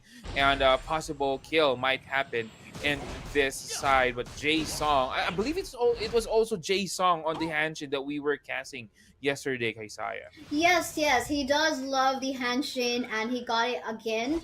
So this is what we're talking about. Like, if you don't review the games, the VODs, then you wouldn't know about your opponent. But for the meantime, we can see super low HP Leo Bang in here up against CCS damage. Both of the heroes are actually quite balanced. Now, it just matter on how the skills, or rather the cooldown of the skills that they have, if they can even match up that one. But for the meantime, everyone's safe. Nice attempt coming from Todak in going for the invade onto the camp of Axis. But Jason was actually pretty good in terms of like securing the smite before the main time. Nice attempt coming from the Diadia as well as the Orly onto the bottom lane part of the map. But Shaole fortunately has the legal immunity as well as the respect law available to actually save him from a potential threat.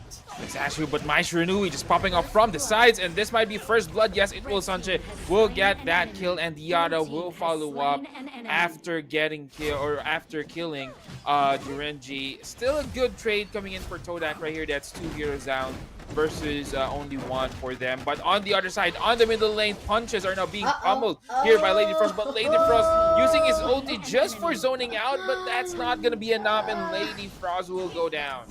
Yeah, just don't mistake them. Okay, this is Huawa on the pay, and it is pay, let's not yeah. downgrade. Let's not downgrade the princess. She is a princess, not a Lady Frost. Because okay, a princess, who would want to like downgrade to a lady? But of course, no disrespect to Lady Jen. Yep. But yeah, Shark in here. I really love the strategy that she did while she was there in the winters here. That actually prolonged the team fight, right? She was like just staying in her lair, just dancing in there. Attempting to survive, but then again, she was like super low on HP and like somehow it did not work out.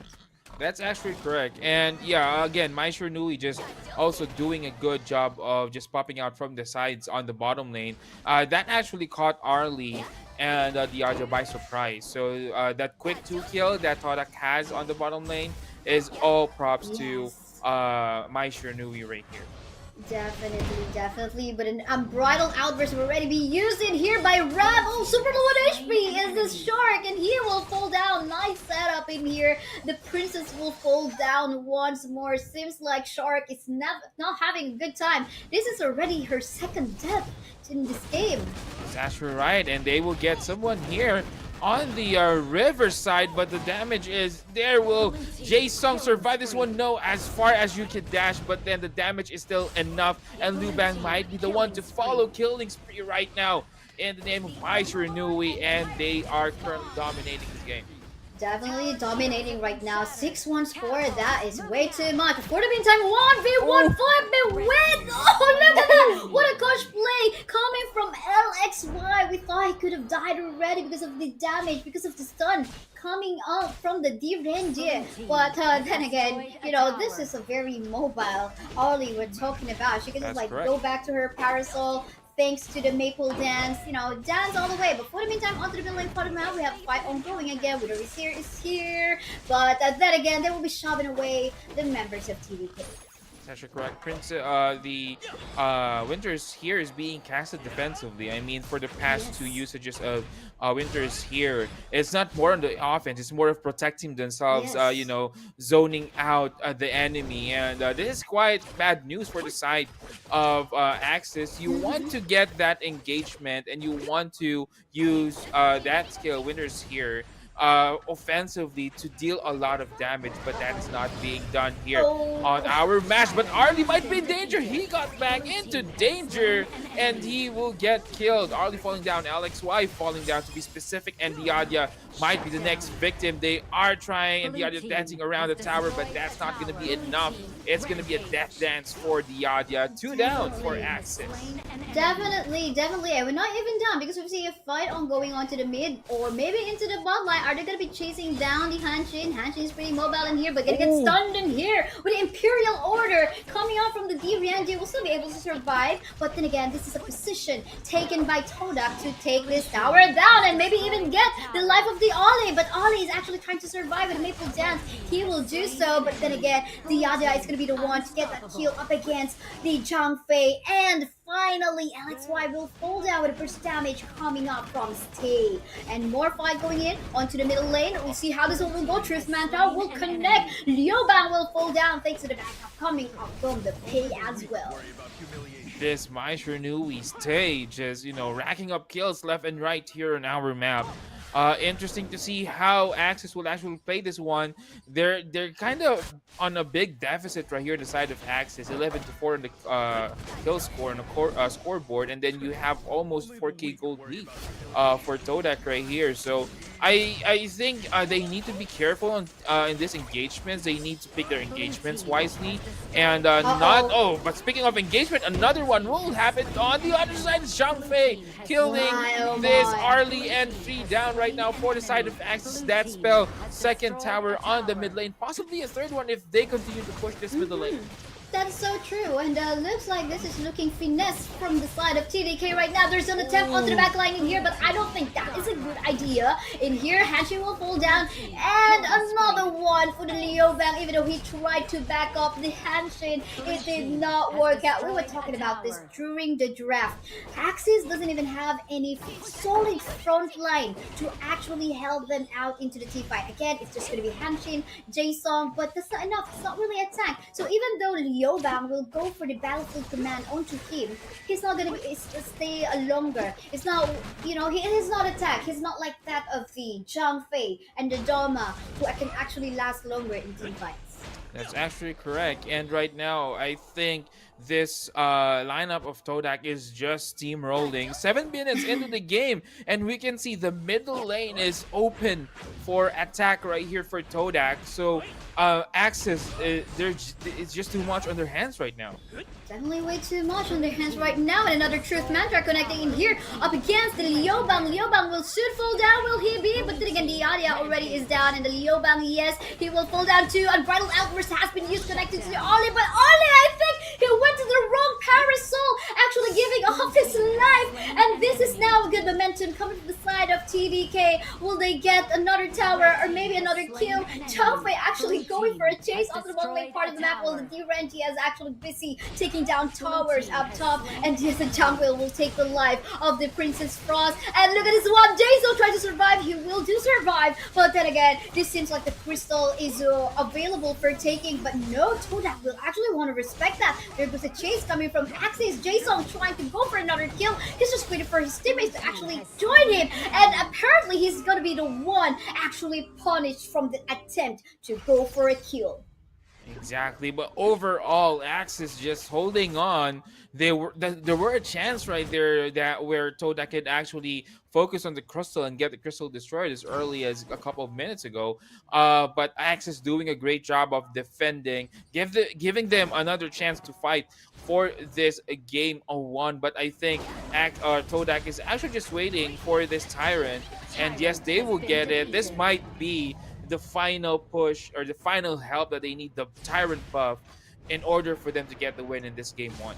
Potentially, they do have the Chain Lightning buff, and that is going to give them more damage, most especially coming from Stay with the burst damage. I mean, you could be just like a one-man hit, or like one hit in here coming from Stay. The Mighty Nunui, just like that. Look at the HP of Jason. It's just down half to life, and Bridal Outburst has connected. And look at it, no. Ollie will fall down, and so as is the Diadia as well. And the minions that are here, it looks like TDK will end this game on a fast-paced manner. Congratulations, TDK, for winning game 1. Todak, TDK getting that game 1 of our best of 3 series for tonight, and one step closer to that grand final slot that they are actually wanting to get. But again, props to Axis. This could have been ended earlier by Todak, but they held on. But I think that's not enough. Todak, the damage overall is just too much for them to handle. Yes, they have the Lubang, but unlike the Lubang that we saw earlier on the first series, this Lubang has been harassed, has been, Yeah. pummeled down. He didn't have a chance to get his items off. No. And that is why it is not as effective as we see it a while ago. Yeah, definitely. You're definitely right on that one, Graham. Not only that, I would say it's also like the lineup of them. I mean, Liobang. Yeah, we love Liobang. I mean, his ability to actually teleport onto a teammate anywhere in the map. But then again, the picks Hanshin, Princess Frost, Ali, as well as Tadyadia, it's just way too. Uh, they're too soft, right? Like, I mean, That's right. That's right. yes, they're mobile. They can potentially avoid the pokes coming out from the Mai Shiranui, the Pei, the Dharma, but then again, they're not really built for team fight. Liobang is built for team fight. Princess is. Force, okay, built for team fight, but more on the zoning aspect and the, like slowing down members. But we needed a tank of some sort of like more front line. That's But correct. then again, it is what it is. Let's check out who the MVP from that game. And again, my Shernui stay. That's what he said earlier in the game. He's been listing down, names in his death note early in the game. 8-1, 11 as your scoreline, 82.7k as damage and 8k gold just in 7 minutes. That's just a big goal difference. And again, this is because of the kills that she's getting earlier all over the map. The mobility is not just present on the lane, but in fact he used her mobility all over the map. And that's what we've said, the first engagement that Maestro Nui has actually surprised two members of Axis on the farm lane, and that is why they got a good start right there. As we see right now, the stats that we have, imagine stay 11 assists other than 8 kills. And then we also have Shaolei. He doesn't really have that much kills, but the support that he actually gave, 10 supports or 10 assists and 17 assists for Rem as well on the Zhangfei. That's true. I mean, I also I want to point out this deep frost siege that Shaolei has. That is That's actually right. a good itemization to slow down the mobile lineup of Team Axis Moscows. All right, okay. If Jason would want to attempt to actually chase me, or maybe even Ollie, then no, I'm gonna get this slow for you guys, so it will lessen out the movement speed to actually chase me down, and that will add up onto that. Actually added up on the survivability of the DNG into the team fights. I mean, he didn't have much kills in this one because he somehow sacrificed the damage output that he can dish out, and instead went onto these somehow for more attack speed and of course more survivability for the additional health and the slow that he can get from this deep frost siege item. But and then again, overall, it's just kind of surprising to me though that this is a fast-paced game, because Axis, I mean, bit one of the champion from seasons 1 and 2. So yeah, this is, I mean, TDK just opening up the bar of the competition here in Clash on Air Cup. That's actually correct. And as we see additional stats right here, team fights for both Mai Shiranui and Zhang Fei is just on the roof right here. 79% for Mai, 87% for Zhang Fei. And as a roamer, Zhang Fei, I just want to give a little bit of highlight to Zhang Fei. Zhang Fei, as a roamer, Rem specifically, actually did a good job of, embodying that name, roamer. He really roamed around the map right here, assisting on in team fights, assisting on taking towers, making sure that the team is protected by him being in front and using his his ultimate timely, just to make sure that the other team or his team will be safe and no one will actually get that much damage.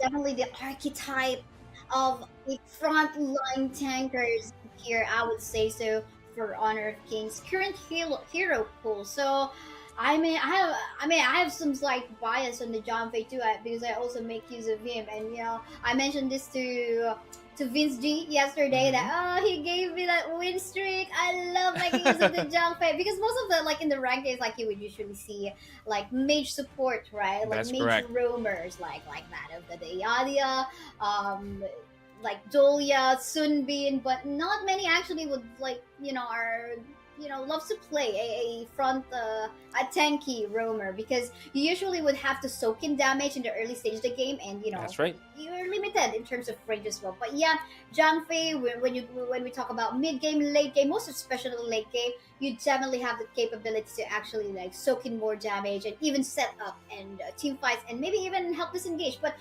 talking about disengage, that's something we did not see from the Jumpe making use of the unbridled outburst to Outburst, disengage yeah. from team fights. Exactly, it's being used more offensively. Yeah. He just dives in, uses unbridled outburst, took out the damage, and the team just surrounds Axis right here, just left and right. They're getting pummeled. So Axis, on the other hand, they don't know who to handle because of that pretty engagement being given by Rem on that Zhang Fei. So yeah, as what you have said, this is the embodiment of how roamer at tank roamer should be played in, and I think Zhang Fei, Rem specifically, actually showed how it should be done. But yeah, Todak getting the first blood on our series here, and I am excited to see. And again, we have learned our lesson, Kaisaya. I mean, this could go into a third game, and nothing is impossible here on our matches. Definitely nothing is impossible, most especially that again these are two teams who actually beat our two champions from seasons 1 and 2. But then again, it will just boil down on how they prepare they are. Did they watch the VODs from yesterday?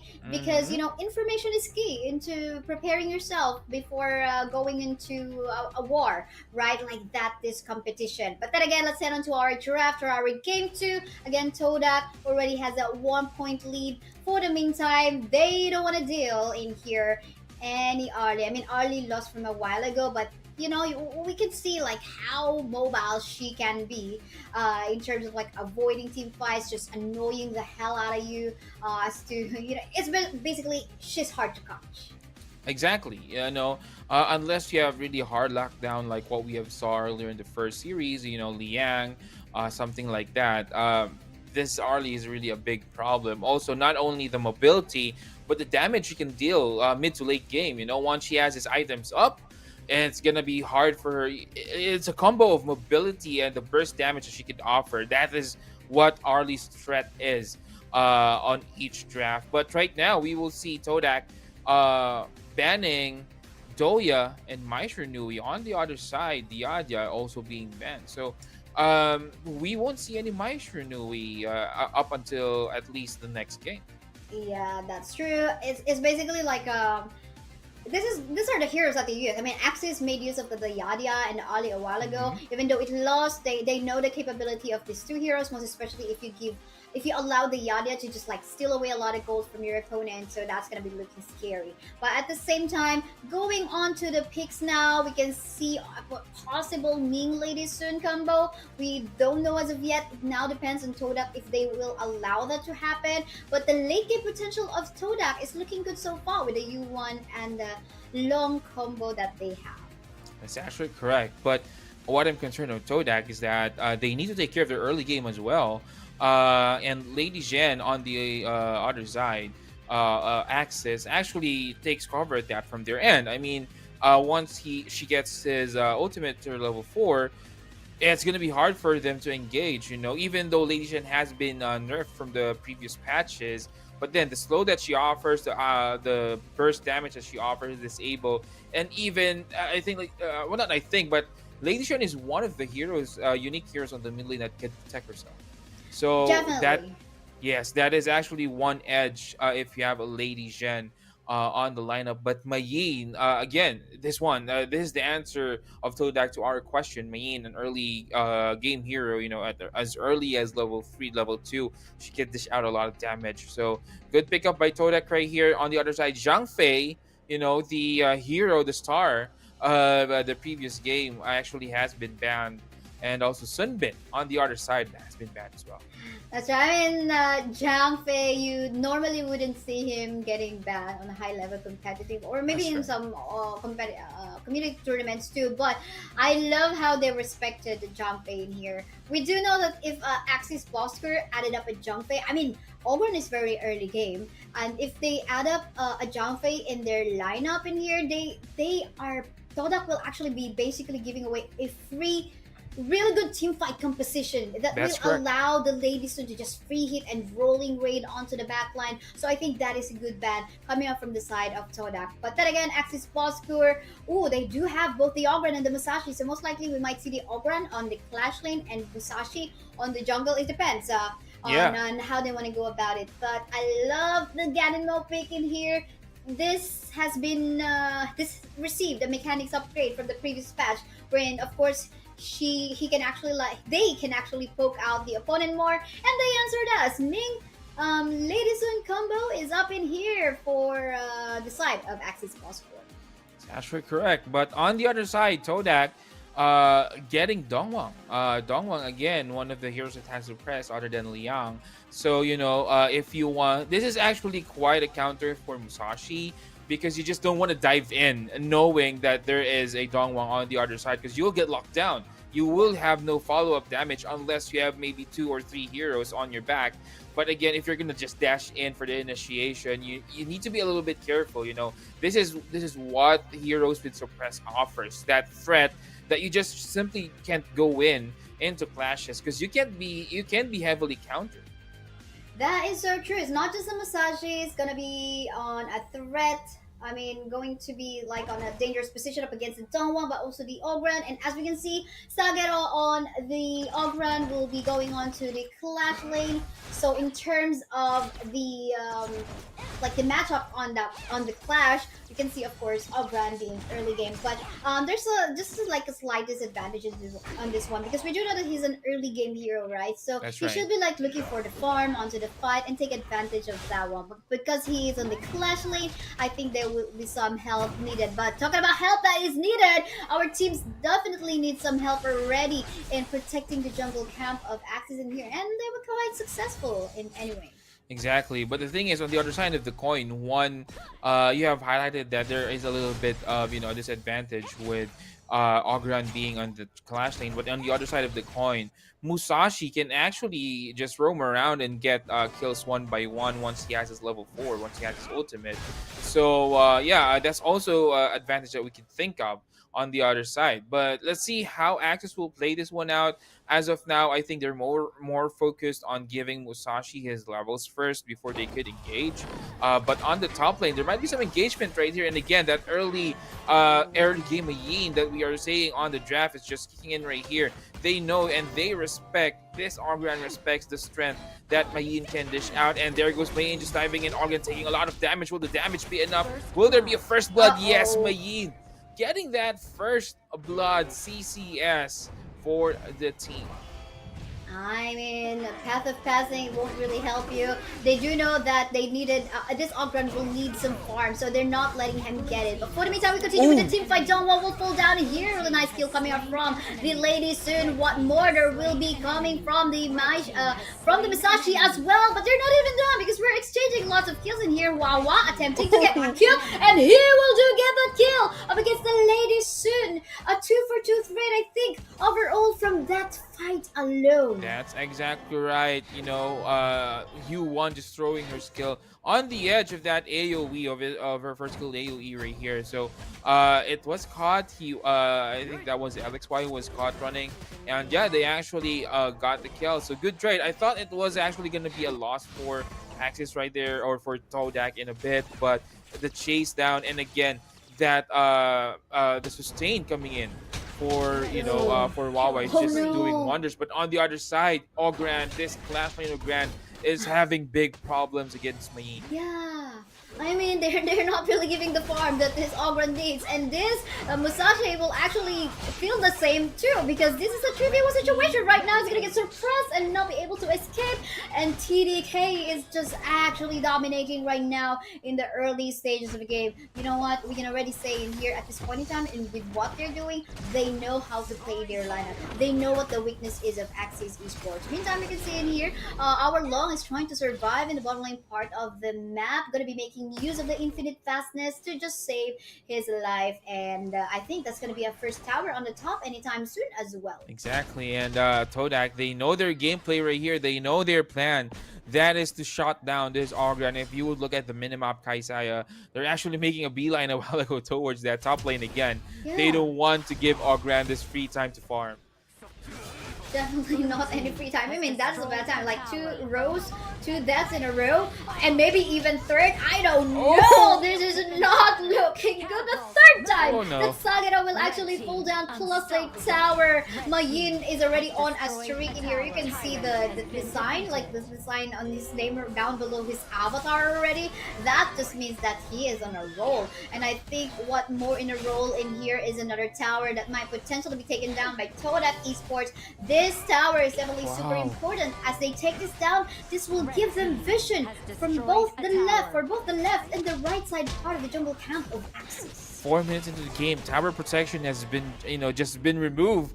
That 4-minute tower protection, but then 2 towers are already down. But an engagement on the middle lane. There goes Longwang getting killed, and Musashi will get the kill. But on the other side, Ganenmo will get the revenge kill as well. They are now chasing his Ogran, but again, Ogran is dealing a lot for this Todak side from Todak, and he will get killed again. I believe, I'm not quite sure, but I believe this would be the 4th kill. But on the other side, Stay almost getting or escaping right there, but the reach coming in, and yes, Long will finish the Sunbin.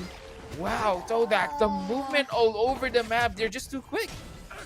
They're definitely too quick. Musashi, though, still want to go for that revenge. He will kill off the Mayin, trying to go for more chase, but the backup coming from the Dongwang is here. So was the Yuan. Gonna go for the stun up against the members of Axis Esports. Gonna go flash out! But then again, it will still fall down onto the hands of Huahua in here. And that is still a win on the side of Todak. You can see the discrepancy already in terms of the level number. Gonna get suppressed in here. And with the Forsaken contract, no movements from the side of Axis Esports. Still Sagero trying to go for that one, but I don't think that's a good idea. He's lacking in terms of level. He's lacking in terms of resources and itemization. I don't think this is a great time for any of the members of Axis Esports to actually say yes for any team fight. That's right, but again, Ogran again being targeted. Mayin just being a headhunter for Ogran right here, and again another kill. Todak again fighting another engagement, but on the other hand, they will get punished. Yuan will fall down on that engagement. It's actually just LXY getting the so far like hope. He's basically going to be the hope for Axis Esports in here, because I mean, yes, he get that kill, and he's been like casually. Look at this one. This is the only time that Todak is gonna put down the tower on the bottom lane part of the map. That just so means that Ming, as well as Lady Sudu, was doing a good time in the bots. Just so happened that Ogran was pulling the top side. Forsaken contract is here, and of course Ganenmo with a couple blades as well, killing the life of Sagero. Sagero, I feel like sometimes if you're Sagero, or if it's me, like on the position of Sagero, I'll just quit the game. Exactly. Close the game. I'll just go sleep into my bed. But for the meantime, Jason is here, is trying to make miracles. I don't think so, man. I don't think so. That is a bad idea. You're not in the position. We're not even down, because there goes the chase. The number of Axis is just like giving away. They're like, I don't know what is happening. It's so messy right now in terms of how Axis is dealing with this match. Exactly. It seems like Axis is just falling down on a deep well. If you know what I mean, this is just too much. And again, Ogran being pummeled on the bottom lane. Might be another death right here for him. And yes, it will be Rampage right here for Main, and that's gonna be an age. At this point, you just simply quit the app. That's it. Just close the app. You know, they don't. Yeah, that's. I mean, this is not for Axis. This is just us, okay? Yeah, Don't, yeah. don't get us wrong. Like, if I'm in this position, like I'm playing rank game up against Todak, oh shoot, I'm just gonna. Okay, I give this to you. But of course, Axis Esports is a professional team. They know that if they wait for the late game of Lady Soon, maybe they will still have hope. They just have to wait on that one. But in this current status of the game, look at this one, this team fight. They are showing themselves way too much, allowing TDK to get more kills, more gold, and more opportunity to end this game as early as possible. Exactly, they're Team just, has you know, destroyed a rammaging tower. all around the Team map, finding who they destroyed could a kill. tower. That's how strong Todak is right now. They don't even, you know, clump up and, you know, find a kill. And Musashi might be the No, next no, victim. no. Ogran again being chased down. You know, hearts out to you, my friend Ogran. You know, this is not the game for you, my I feel friend. so bad. I Yeah, feel so bad for Sagero. I think, putting the Ogren in the clash. I mean, yes, Ogren can be played in the clash lane, but you know, it's like you're giving more tasks to yourself and for your team to like make sure that he is not gonna get the disadvantage or he's not gonna get bullied and visited a lot of times by your opponent. But that's what happened. Todak does know on how to counter out an Ogren that is actually placed in the clash lane. But then again, it looks like this is gonna be it anytime. We just don't have the minion waves though. Oh, we have a few on the top side, but it's gonna get cleared by Axis Esports just easily. But then again, an offer of life it sinks in here. Oh, look at that! Actually, a shutdown on two members on the side of Todak Esports. Is this the hope that we're seeing? But no, LXY is actually so low. Actually, he's down, and Sagero is so low. And the members of Axis Esports is like waiting for a miracle play where they can potentially come back. But then again, the couple blades coming from Gan and Mo is just way too much to handle as well. But so far, that is a little bit of light of hope wherein we can see a few members on the side of TDK getting shut down. exactly. But you know, the reason why they are overstaying right there, that Todak is being confident. You just simply look at the levels. The level disparity from both teams is just, you know, 1-2 levels. If you think that's just 1-2 levels, but no, it's already too much. You know, it makes a lot of difference. Imagine your skill is 1-2 levels stronger than the other team. So that's already a big disparity in terms of, you know, the fighting capability of each teams right here. But again, it's not over for Axis. You know, we're not saying that Axis automatically lose this one. No, they can still fight this one out if they could maybe hold out their base properly, get the right engagements, get the right kills. Because the downside of you having higher levels is that if you get killed, and yeah, Eriniel right here also getting killed, but they will now run down into the base, exactly, into the base itself. They just run them down. Todak, mercy on Axis, please. What was that? That was a Oh worthy my of a highlight. god, Like, this it was is like, just too much. And there you go, my friends. Oh It's my Todak goodness. finishing the game for not only the game, but the series. What a game, Kaisaya. oh my god! I mean, what Todak pulled off in that last fight was like when they rushed to the. They didn't rush the crystal. They literally rushed towards the base. I mean, they could have died in there if someone is actually able to pull them into the base where the members of Axis could resurrect. They could have died. I mean, if there's just like a champion that they have or a hero that they have in here who can pull them into the base if they do that kind of strategy. I mean, but that was very fun to watch. I mean, that was a surprise. That was very entertaining, I must say. But then again, it seemed like Todak Esports was already infuriated to actually end the game up. And I mean, it was deserved. 2-0 score. That was very surprising, but they do deserve it with the execution that they displayed for us as well. You're actually right on that, Kaisaya. And with that, I think they just want to instill fear to our to Chiblings. You know, this is how we play, and we will play like this on grand finals. So it is kind of exciting to see how Chiblings will actually respond to this. But on the other hand, Axis and the other team that actually fell down on our first series will be fighting still for our third place. So it's not all over for them. But the thing is, it will not be streamed.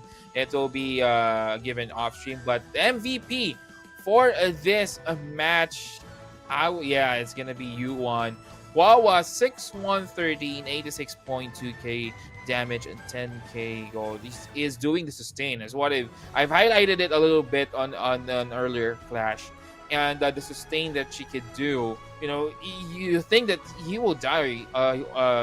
Yuan will die right here, but then suddenly that unending sorrow just reversing things for them, healing allies around and damaging enemies around is just too much to handle. That is so true. But let's take a look at the scoreboard that we have. I'm so curious if there was like some Succubus cloak bought by the members of Axis Esports. Apparently not. And that's the reason why they were also taking a lot of magic damage coming from Wahua and Estee. Could have been bought a little bit earlier. Maybe like, you know, just change some itemization, like sacrifice some of the damage into building the Succubus cloak. But nothing like that on the itemization of Team Axis. Instead, you know, like they pretty focus on like the default that we usually would see in terms of like dishing out their damage. And I think it's also Sageromin looking bad in terms of like number of deaths in here. 281.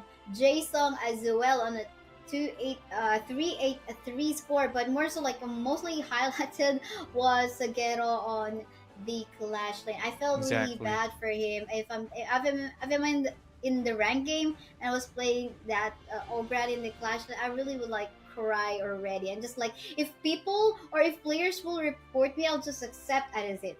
Exactly, and you know, it's really bad if you know that you are on a clash lane and you are being forced to buy defensive items for your first two items. So, Right. yeah, this is not looking. This did not look good for Sagro. But you Mm. know, we've seen Sagro actually playing. You know, yesterday, and he has the skills. It's just that the CCS on that Mayin is just too much to handle right now. As we see other stats available right here, LXY, he has an amazing team fight numbers. But the thing is, if you would look at the team fights right here for Todak, I don't know, they just steamrolled. So basically, there's no team fights happening all around the map. As what I've said earlier, they're like scavenging for kills, hungry for kills over the map. Like each members of Todak could just simply kill someone on the other side on That's true. Axis, and that is why we don't see that team fight numbers high on this match. That is so true. And most of the time, we will also see like three members from the side of Todak in here just camping on the side of Sagero. We usually would see that from between CCST as well as Huahua. That's the reason why they also have like some sort of like a balance in terms of the number of like team fight percentage in here, while Shaolei was like pretty much focused on surviving alone, dealing with both the Ming and the Lady Soon. And usually we would see him make use of the infinite vastness to, you know, save himself. But that was worth it anyway.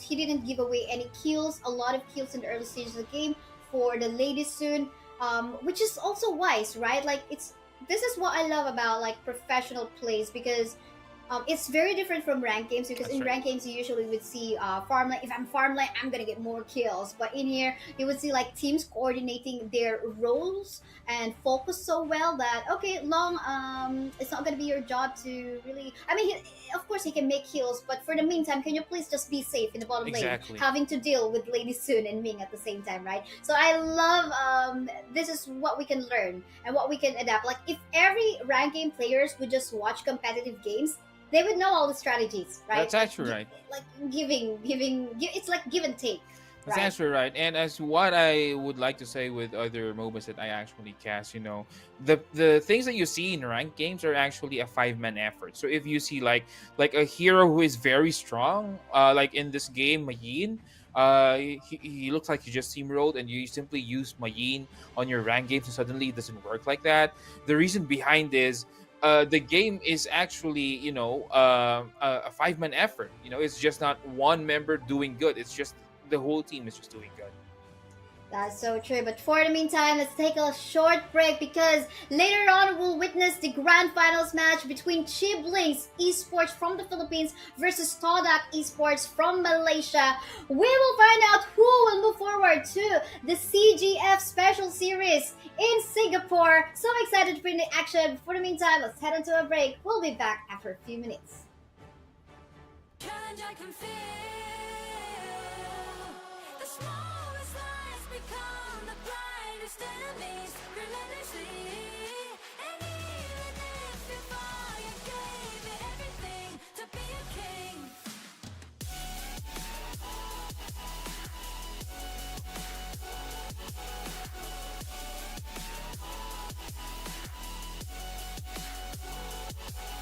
You carved your way with a sharp attack. You watched it all burn, and you never looked back. There will come a day when your fears will arise. You protect your crown, so it never dies. Never a surrender. I fight and never fail. I'm a contender. The challenge I can feel. The smallest lies become the brightest enemies relentlessly. And even if you fall, you gave it everything to be a king.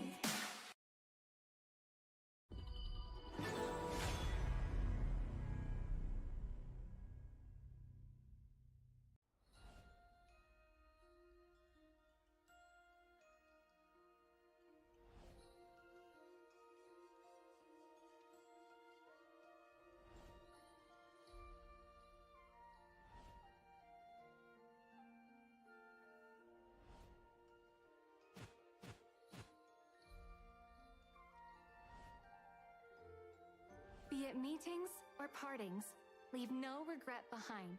I am the observer of earthly affairs.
Destroying evil spirits heals my soul.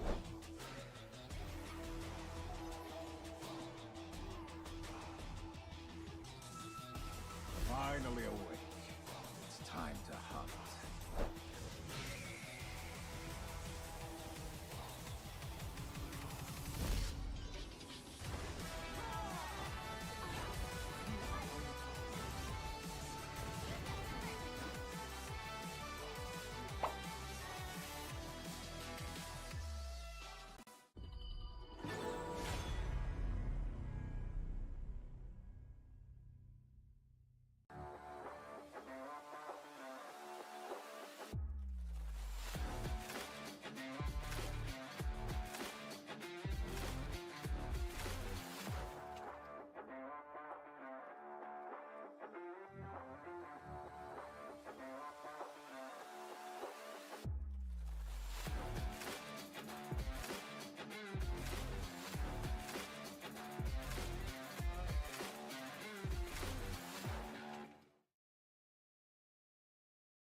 Okay, so once again, a very good morning, ladies and gentlemen. Welcome to Campus Game Fest. Good luck to you, gentlemen, and may the better one win. And while you're here as well, please make sure to go around the arena as well. There's lots of fun and interesting stuff to do as well.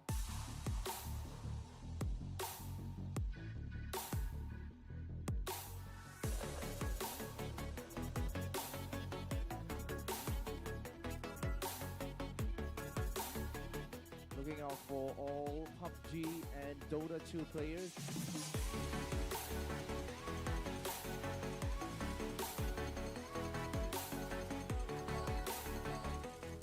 We are going to have Mobile Legends Bang Bang competition right here. We are going to have SFI versus Archangel for the second match for Aaron Wolf SG versus SFI. And we have Singapore Polytechnic versus Temasek Polytechnic. We're going to have best of 3 games.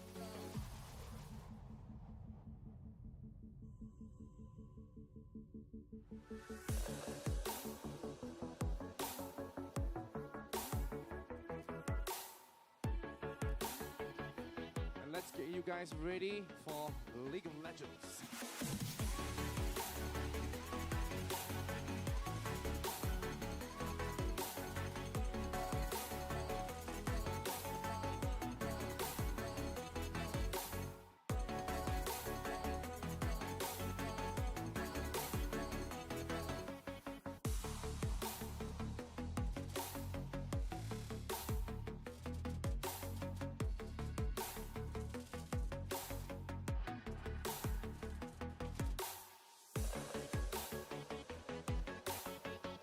Proceed into giving the prizes away. Let's give them a big round of applause as well. Come on, guys. Come on, come on.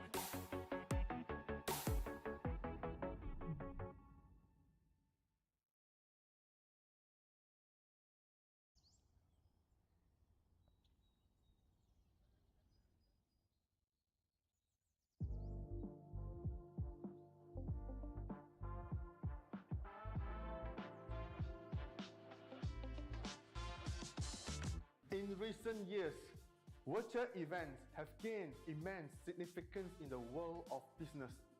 With the ability to connect companies with their customers and stakeholders, regardless of geographic locations, virtual events have become a vital tool for modern businesses to expand their reach and influence. Additionally, virtual events can be more sustainable than a traditional event, as they eliminate the need for attendees to travel, reducing the event's carbon footprint and overall environmental impact. The question is, how can you make your virtual event stand out and capture the attention of your target audience? That's where a 3D virtual set can help. Come, let me show you.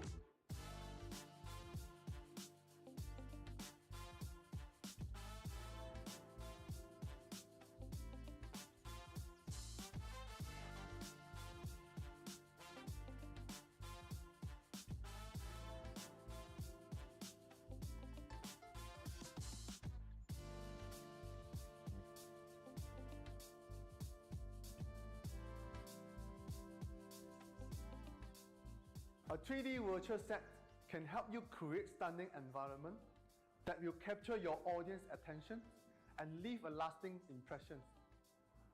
After all, the key to successful event is ensuring that your audience engage with your message and achieve the desired objective. 3D virtual set can reduce costs while still creating an immersive and engaging experience for your audience.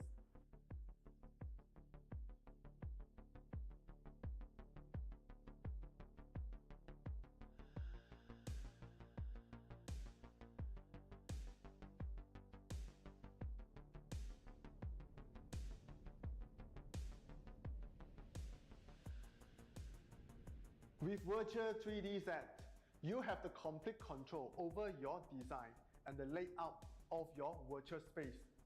This means you can create custom backdrop, set up a branding element that is uniquely set up just for your audience to enjoy. By adding interactive elements and gamifications, you can make your virtual event even more engaging and memorable.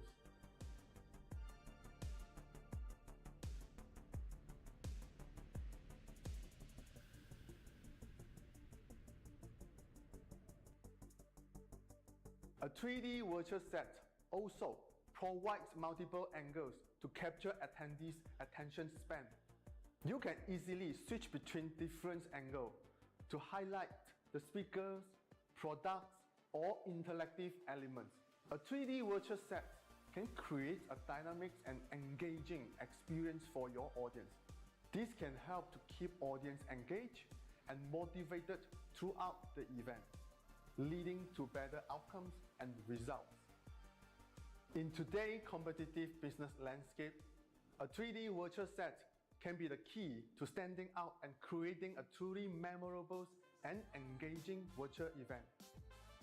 So why not consider using a 3D virtual set for your next virtual event? Contact us now and see the benefits yourself.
And we are back in here at the Clash on Air Cup Season 3 Finals Round. I'm Kesai, with me is Graham.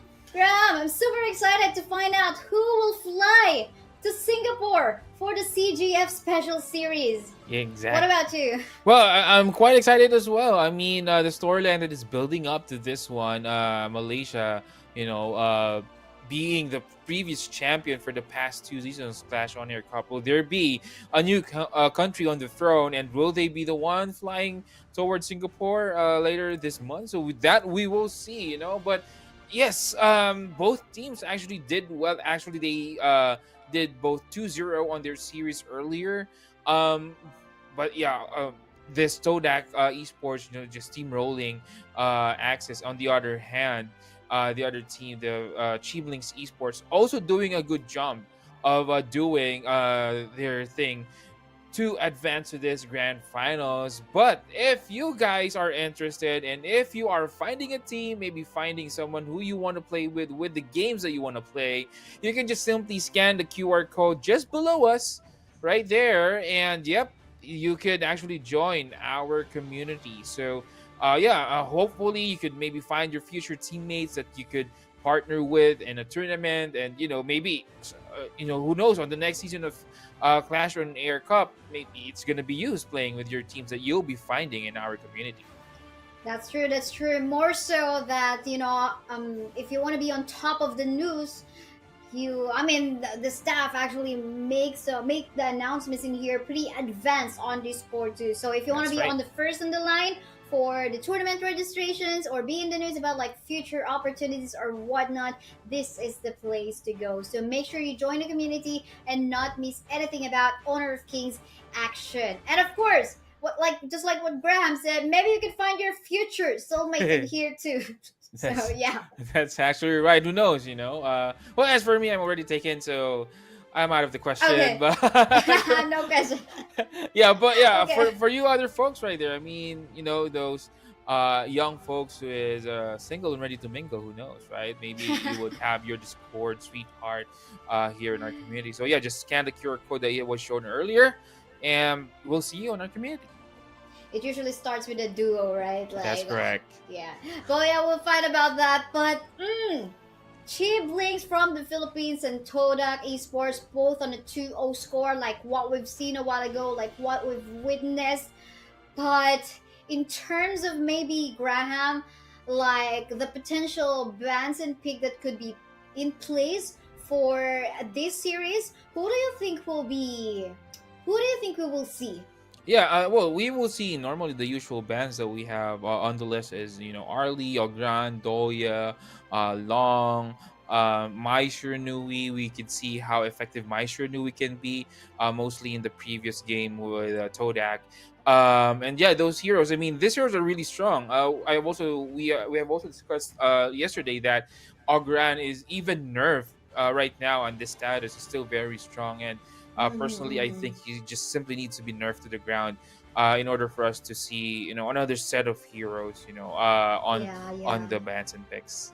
Yeah, that's so true. I mean, Ogran receiving lesser sustain, quote unquote, but it seemed like it didn't, right? And most especially if he was able to capitalize the early game advantage that she can do. But of course, everyone has their own weaknesses, just like That's what we right. saw from the very previous game a while ago between Axis and Todak, wherein the Ogran and the Clash Lane really just got bullied after another, with the visits coming from basically the camping that was done up onto him. But at the same time, we've seen very exciting plays as well, wherein the Leo Bang will get utilized. That's Yes, correct. he do can teleport and assist into a team fights by surprise, but at the same time he has some sort of weaknesses too, and that is what I love about the balance that Honor of Kings developers have been doing in here. Like frequently, usually the patch notes that we were receiving is like on a monthly roll, That's right? correct. So this most recent one was just like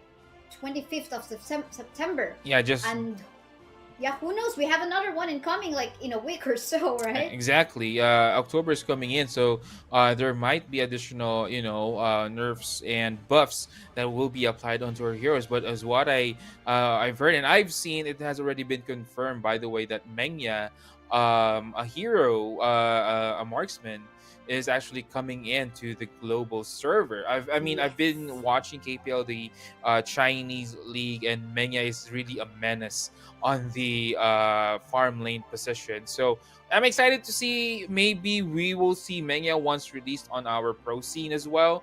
So yeah, this will actually mix up or stir up a little bit of our jabs and bans for the next coming months. That's true. And talking about Mungya, like I think this is a good addition to the hero pool for farm laners, right? Because I mean, across all the roles that we currently have, roam, farm lane, mid, jungle, as well as clash lane. Farm lane is the least. is the one that has the least number of That's heroes correct. available. That's why when you go for a lot of, like, for example, if you're targeting ban a particular player who's really good in the farm lane, you find just ban out all possible like heroes that could counter your planned pick for your own farm lane. So with that in mind, and given the fact that there are few heroes currently in the hero pool for farm lane, Mungya will definitely be a good addition later on.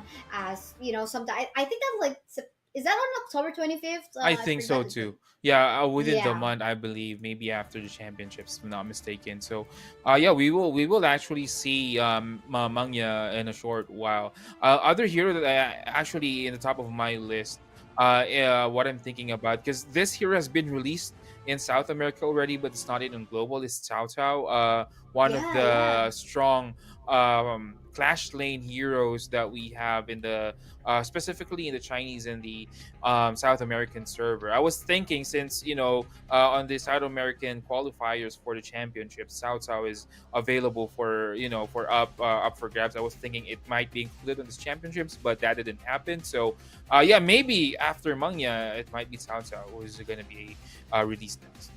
We don't know as of yet, but I do believe like when the server, at least for the Philippines, like when it went up, like I would see him in the hero selection pool. I don't know Oh, how, but I think that was like a bug. But anyway, we'll see as to yeah. when Sao Sao will actually come in and join us in here officially for the C server. But for the meantime, let's head on to our game one draft between Chiblings versus Todak. It is going to be a Diadia band as well as a Julia band. Respect to the roamers. Usually, you would see roamers are as first bands because with the ban on the roamer, you actually cancel out the options for your opponent to what kind of game they can do. So in this sense, we can see Chiblings. They don't want knowing how Todak plays like aggressively from the previous game. They want to scrape out this Diadia to at least stop them from snowballing early on. And the Dulia, they, of course, the reset. We all know that who would want that double. I don't know, double ultimates from any Yeah. game changer in heroes. Exactly. Also, another hero that has been banned is Mai Shunui on the side of Chiblings Esports. They don't want to deal with much movement, on the map. So they are actually trying to hold down the Yadya at the same time. It's also a hero that can really poke in and out really quick, and it's also a very good combo with Arlie as well. Because it's a plus one. If Arlie can go back, then so is Diadia. He could just simply first Yeah. go into Arlie and just run into safety. So they just both imagine both your roamer and your farm lane just simply can go in and out. That's really really frustrating to be in a lane with. But Todak right now getting that Arlie for themselves and done also being picked up by Todak.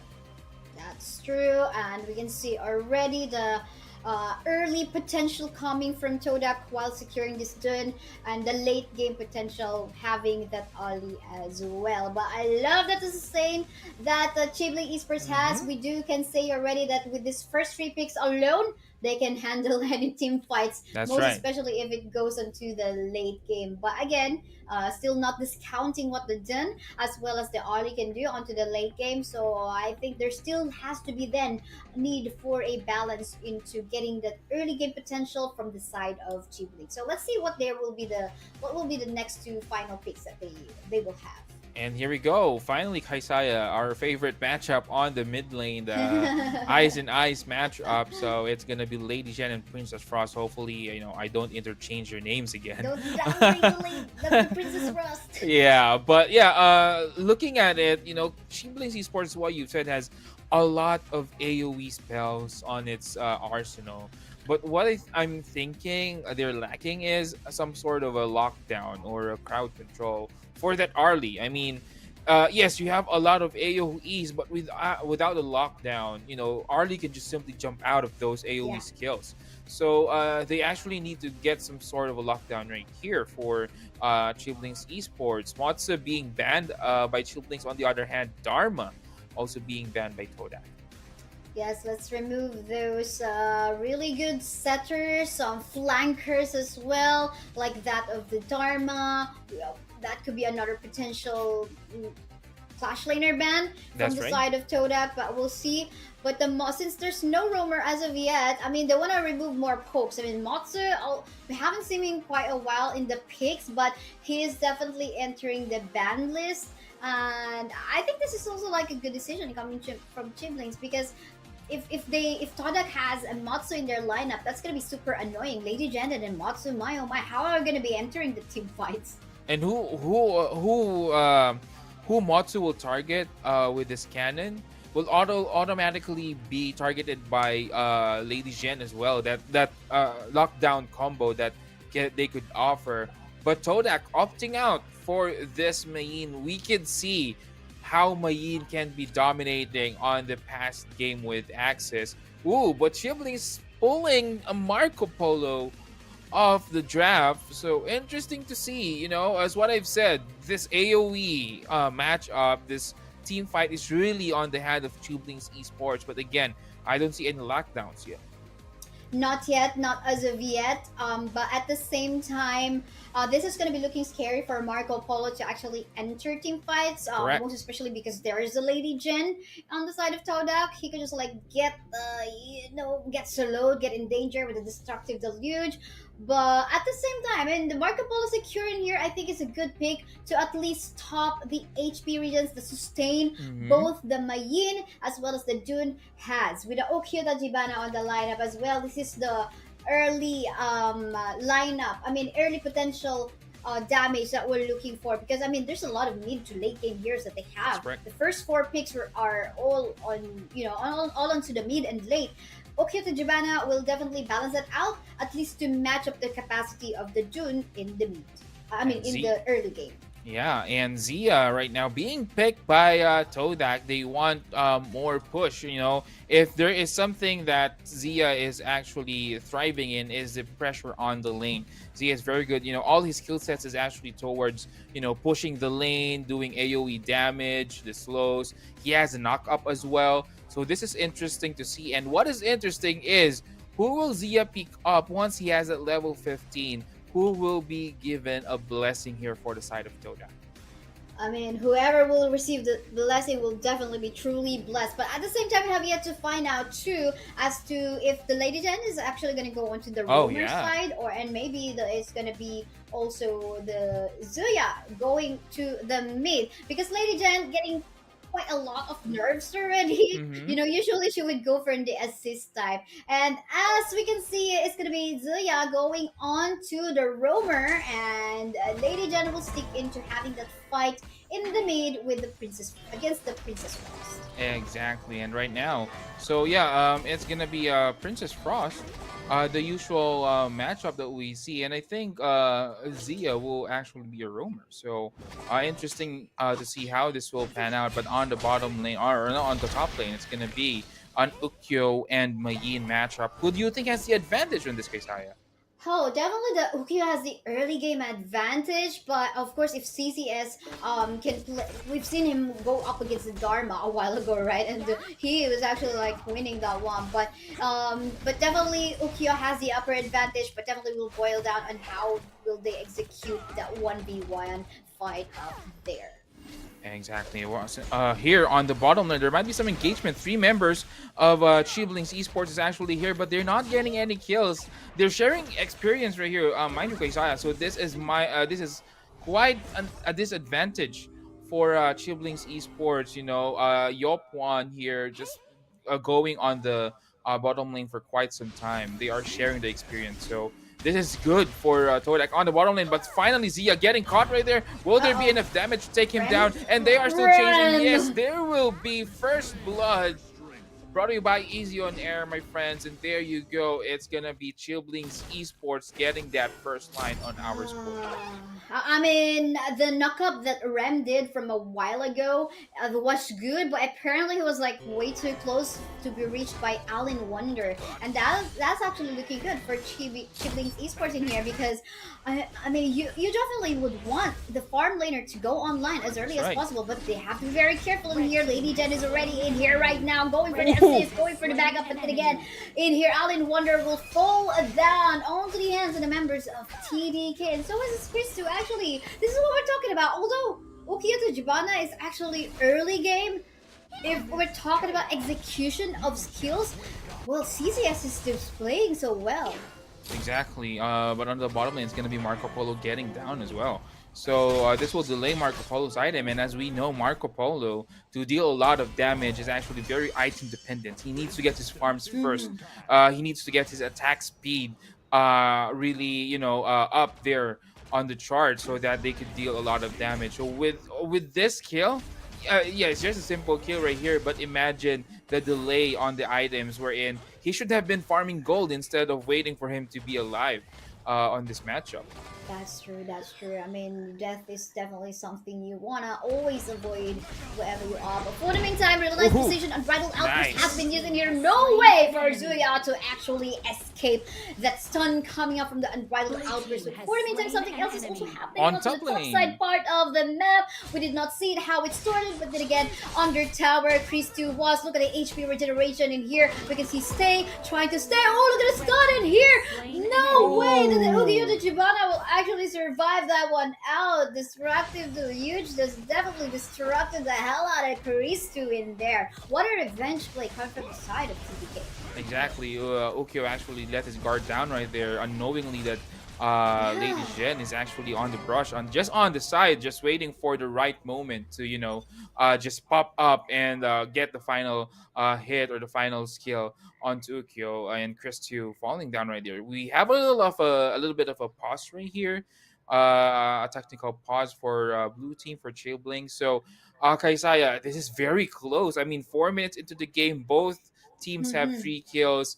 11k both, a little bit of a goal lead on Trailblings, but it really is not that big.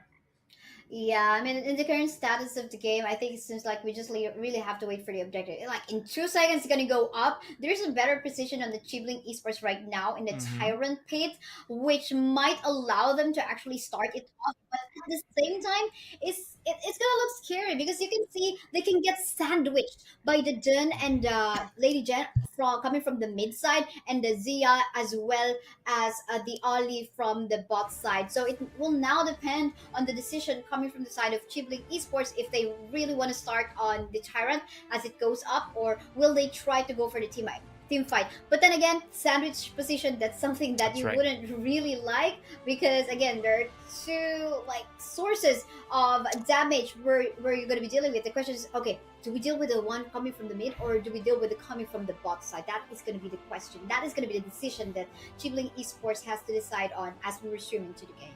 You're actually correct on that. You're actually correct on that one, Kaizaya. When a pincer attack comes in, that's where the confusion gets, and you and the team needs to be one in thought on who will be or where Yeah. you will go. Because basically, if you split up, it's gonna be a big advantage for the other side. So you need to be careful on this one as we resume the game. Shibling Esports trying to get the Tyrant, but who will get the Tyrant right here? It's Shibling Esports finally getting Tyrant. But in the middle, this done just, being tanky. But on the other side, Marco Polo getting Arlie, and skills now going down left and right for both teams. 2 down for the side of Shibling Esports. They're going to get 3 right now, and Todak is steamrolling this Chibling Esports team on the bottom lane. That was actually a lovely kill coming from Alan Wonder, killing of Fluoxetine from that fight. But apparently, in terms of the team fight, it was actually TDK who got the upper advantage. It wasn't as clear to me, but it seemed like the destructive deluge did really destroyed the members of Chibling Esports in that one. But at least, I mean, Marco Polo, good decision on just going onto the bot side, take a tower, at least balance things out. So that's why they still have almost the same number of gold as TDK has. Exactly.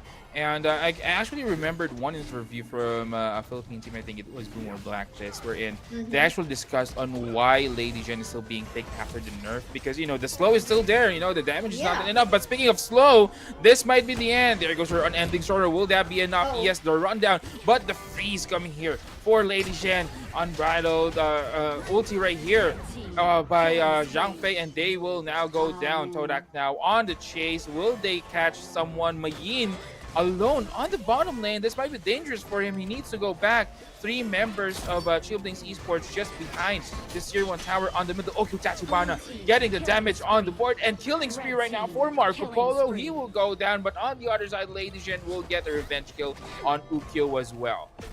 Map control is definitely on the side of TDK as of the moment, but there is definitely a light of hope in here from the side of Chillblings. Marco Polo has been streamrolling onto the number of kills, and I think he's playing really safe, and you know, he's doing all those calculated moves. I think for as long as he won't die, he will be, you know, the chance for Chibbling Esports to actually make the potential control over the map. They have to regain it because again, they're losing the fights, they're losing the team fights, they're having a hard time dealing with both the destructive deluge and the universal law coming from Lady Jen and Zuya whenever team fight would happen. But then again, you know, still pretty stalemate. This is just 1k gold lead in favor of Todak Esports, and a lot of things can happen.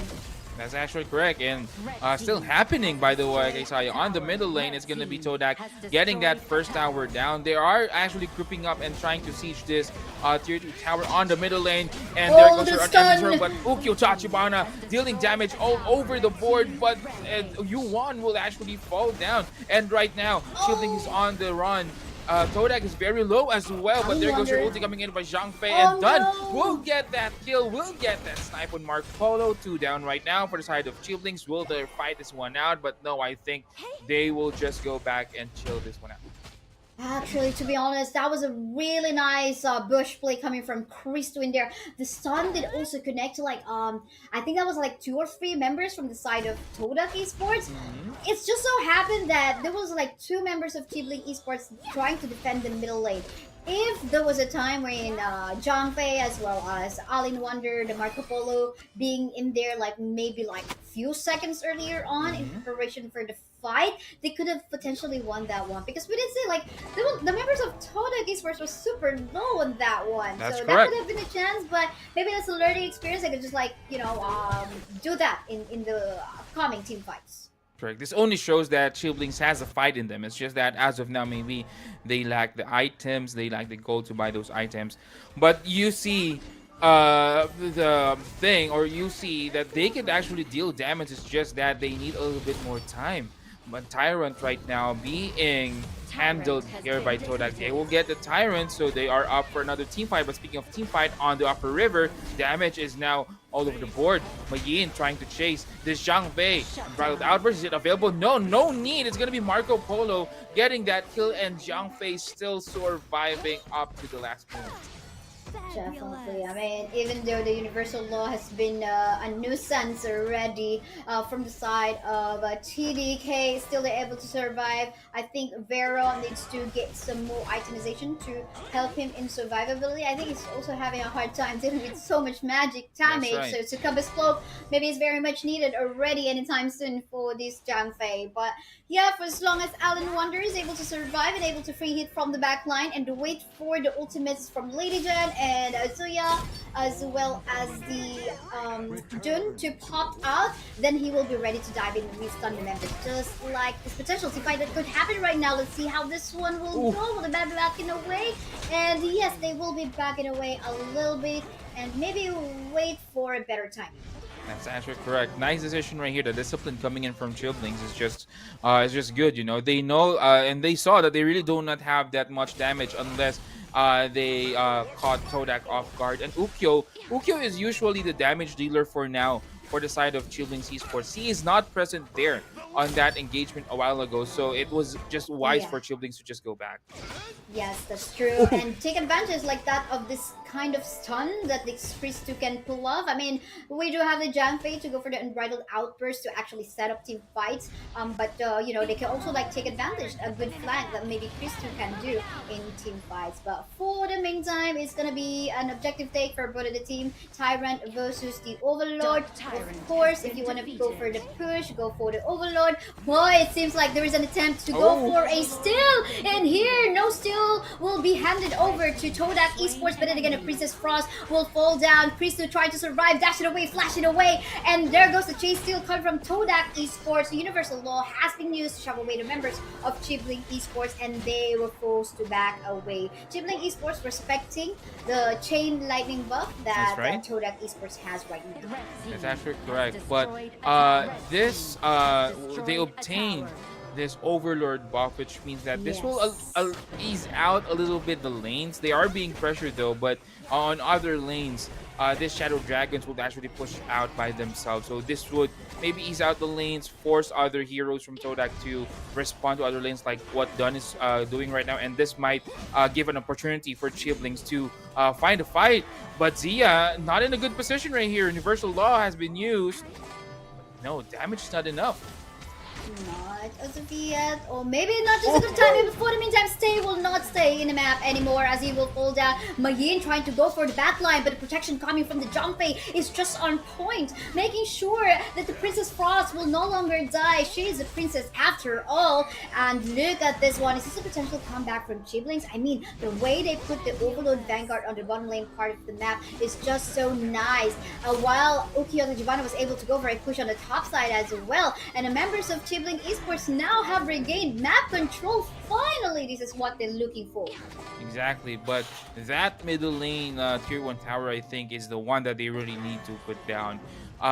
Once you open this middle lane tower, or once the middle is open by taking down that middle lane tower, this gives a lot of options for Chiblings. But speaking of options, Chiblings Esports, there's a lot of options right here to get a kill. For Todak, they are now on the chase, and Dunn might be in danger. Universal Law dealing damage, but that is not enough, and instead they're gonna focus themselves on running away because they are low. And right now Mayin is just on the other side. Mayin, will the damage be enough? Yes, Mayin will get this one, but will they kill him though?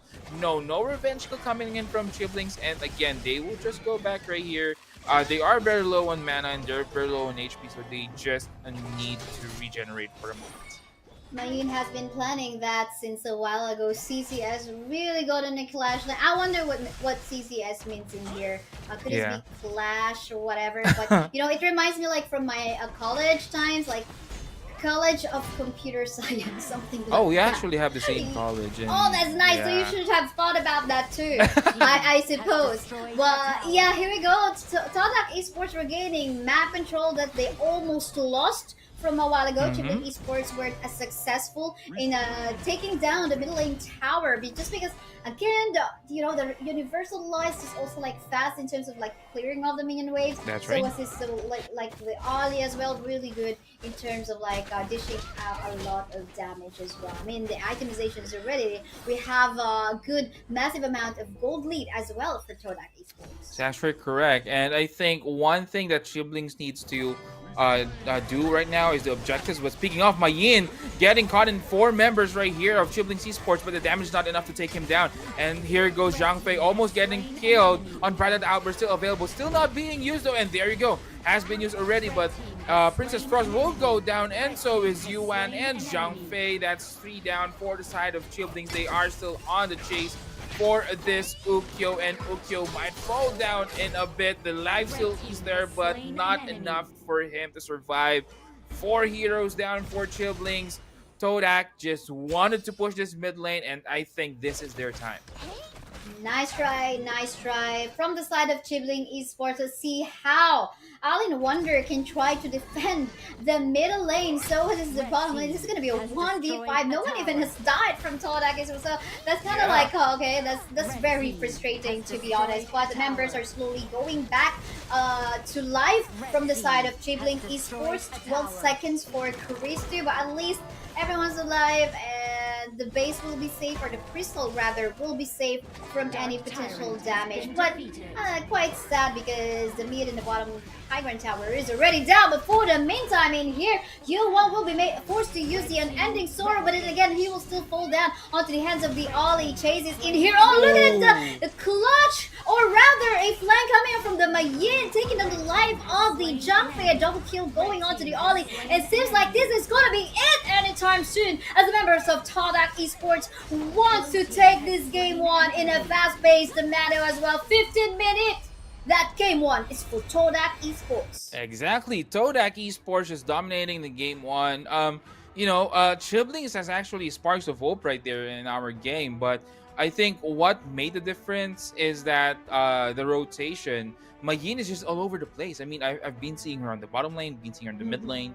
I've been seeing her on the top lane. I've been seeing her initiating. I've seen her chasing down. So it's really this CCS is just since the last game has been very good in Mayin, and I think they want to consider, or Chiblings want to consider banning Mayin for the next game because they just do so much when Mayin is on the floor. That's true. I mean, respect ban.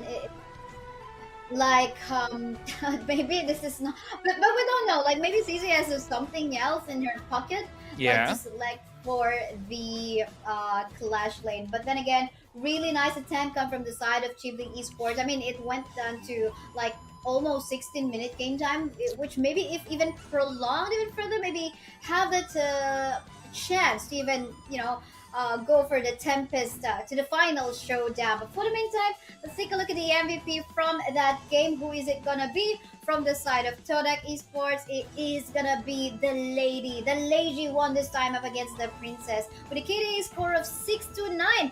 A massive amount of damage, Wow. 111k. My oh my, and a lot of gold at almost 9.5k. Wow, this is Lady Jen proving that the nerf didn't work. Exactly. To her at all. Even after the nerf, imagine 111k in just 16 minutes, which means that later we will see more of the stats. But I could think that he is more on the, or Stay is actually joining team fights regularly. That is why he's actually getting a lot of damage all over the board. I mean, just Lady Shen will throw out his orbs or her orbs, and then the stun. It's just too much to handle if you are on a team fight. And we can see the stats right now. Again, Stay 629. But what is interesting is that Rem on that Zia 0-14, although he doesn't have any kills. But again, the impact that he has on the game, 14 assists, is just too big. I mean, just like clearing off the minion waves really fast with the help of his universal love. Another thing that we'll notice, the Star Breaker on CCS, not, putting the life of Vero, like anyone who will encounter to 1v1 and flank in and like kick with his whatever and get serious, they're just gonna put into half-life with the anti-item that he has in his kit. Even Vero couldn't even last. I mean, he's trying to build what he can, but he's got few gold in his pocket with just 5k, so quite unfortunate for Vero as well. Exactly, and here goes our their stats right here is what I've said. Stay being 75% of the team fights that we had in this game one. So that only shows why she has that much damage. I mean, it doesn't really automatically translate to a kill, but the thing is the help that she is actually giving her team in, reducing the HP or the life of the other team is just too much here. Yeah, I mean, Rem having, he's second to, no, actually like the 1, 2, 3, like third to the number of like most damage done, right? Although he's not securing the kill, it's really contributing like a lot, right? Like in terms of the team fights. Vero, we would see him so many times, like, okay, super low in HP, not even like maybe the chance to set up the unbridled outburst to disengage or engage, but then again, nice try. I mean, we didn't went into like super late game where potentially the Raven on the U1 as well as Alan Wonder and the Marco Polo could have like probably lift up the spirits of the team to actually potentially make a comeback. But then again, that's just game one, guys. Yes. This is a best of 3, so a lot of things can still happen. Maybe Chiblings will make it on to game 2. We'll just have to find out. Actually, this is our grand final, so this is best of 5. So as what we say here in our local tournaments here in the Philippines, we have this download game as what we call it, the first game of the series. did Chiblings actually downloaded the strat of Todak right here? That might be an edge later on. Maybe they're just trying to read Todak first, getting the feels of how Todak plays, and then they'll adjust on the second game and maybe steamroll to a championship here. But yeah, interestingly enough, we will see that one in a bit. But yeah, as what I've said, Todak, on the other hand, just being dominating. The dominating streak that they had from the previous series is just continuing up until this series, which is quite, scary if you are Chiblings on the other hand. But, you have the skills, you have the information, you have the training for the side of Chiblings. So this is not gonna go down as quick as Axis on the previous series for Todak. Imagine right now, if I'm not mistaken, it's like 9 minutes for the previous games. It didn't really go up the 10-minute mark for the previous games of Todak, but right now we have 16 minutes. That only proves Right. that Chiblings is just fit for them to match up with Todak in the grand finals.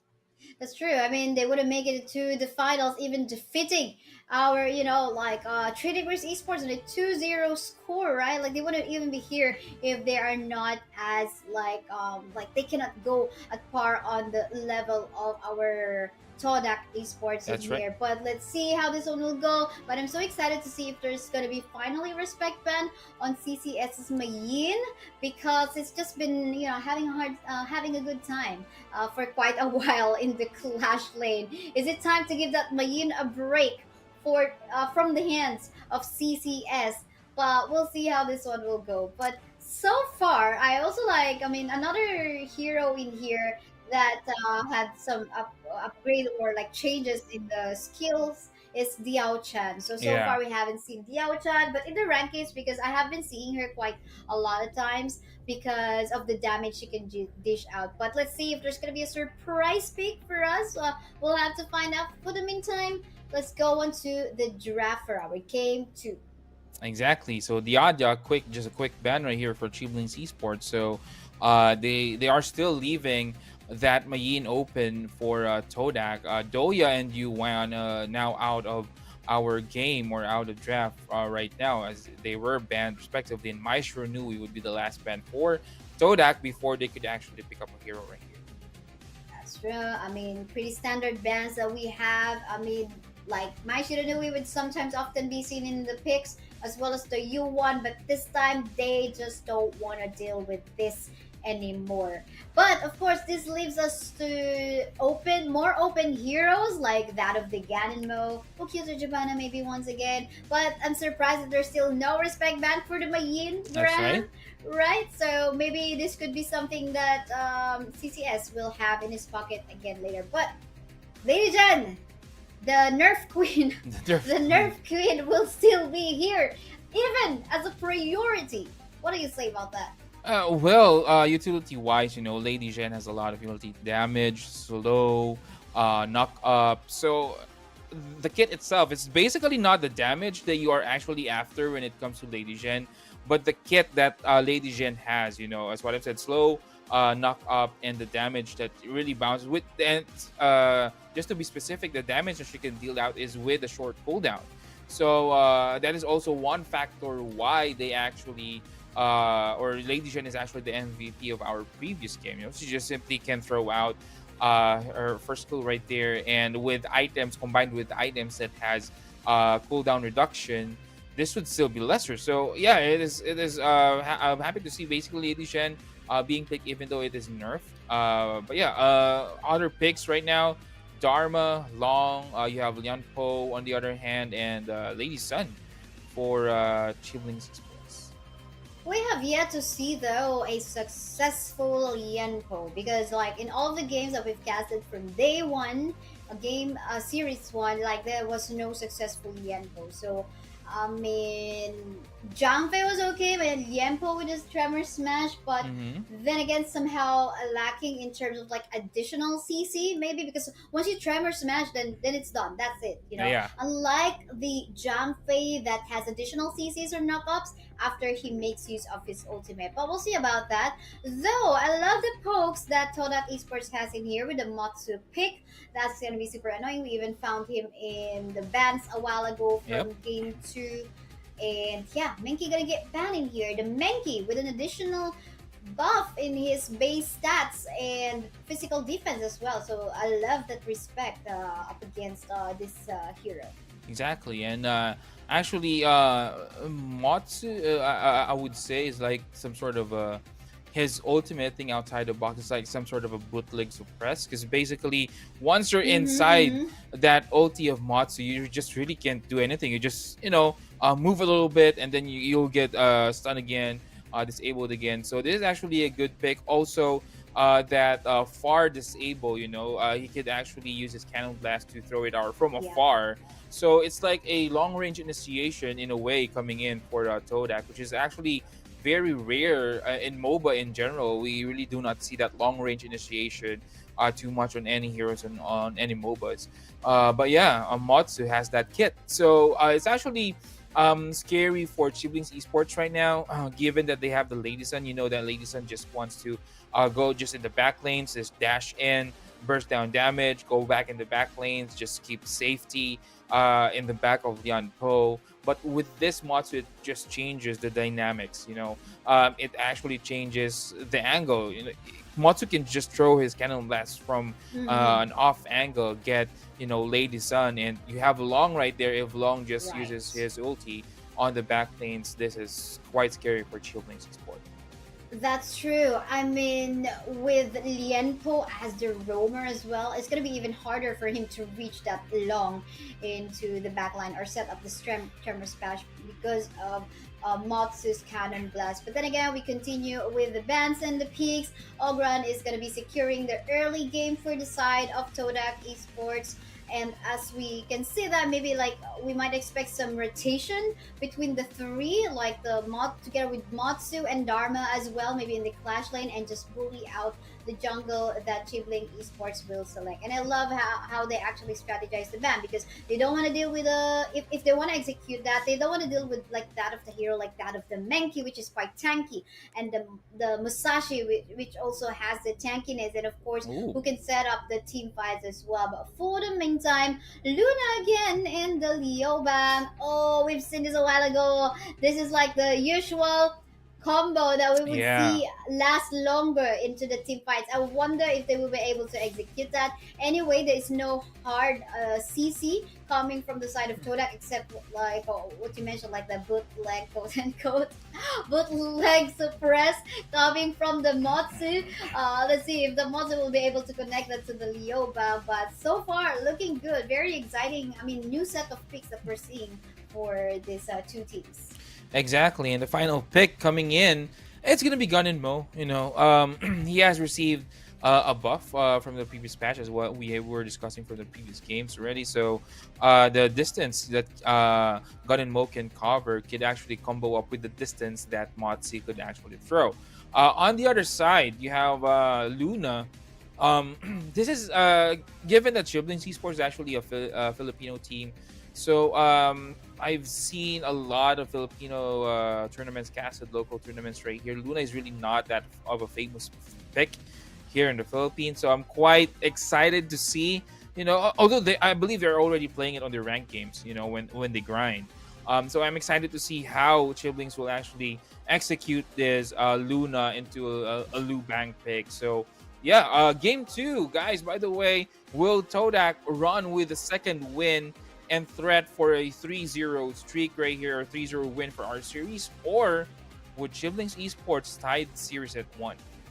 Yeah, that's definitely at the question. But with the picks that they have showed us right now, Lady Jen, Lady Sun, I mean, they also have the Liobang we can assist into the team fight. But I guess the question here, who is Liobang gonna prioritize? Most likely, I'm seeing it could be the Lienpo or the Luna as well, just to help out with additional sustain for the Luna, because Luna anyway is not like super tanky anyway. That's right. But at least it will help out the Luna to sustain more into the team fight, so he can deal more damage and at least stop the members of Team Todak Esports in whatever they want to do.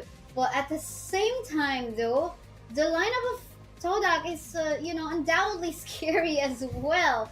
The damage from Gan and Mo, most especially late game, and the long, that's just where you're gonna be I mean, gonna be way too much to handle. More so that there's actually an anti tank, so he coming from long, so he can pierce out Lienpo, who he might be in a similar position with the Jumpy a while ago. Is just like getting shredded in terms of his HP bar. So now I think it will just boil down on who can psycho more in this match.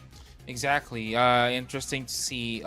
Also, I'm looking at the Todak's lineup right here. I mean, their lineup is pretty much well rounded. Damage is covered. You have the tankiness covered. The burst potential is there. You also have the chase with long. So yeah. I'm interested to see how they will play this one out. But on the other side, Chiblings Esports as well. Same thing. Pretty much well rounded. So looking at the draft, I think the draft is pretty much equal. I would lean a little bit towards Todak just because of the damage that could really push out in just a couple of seconds.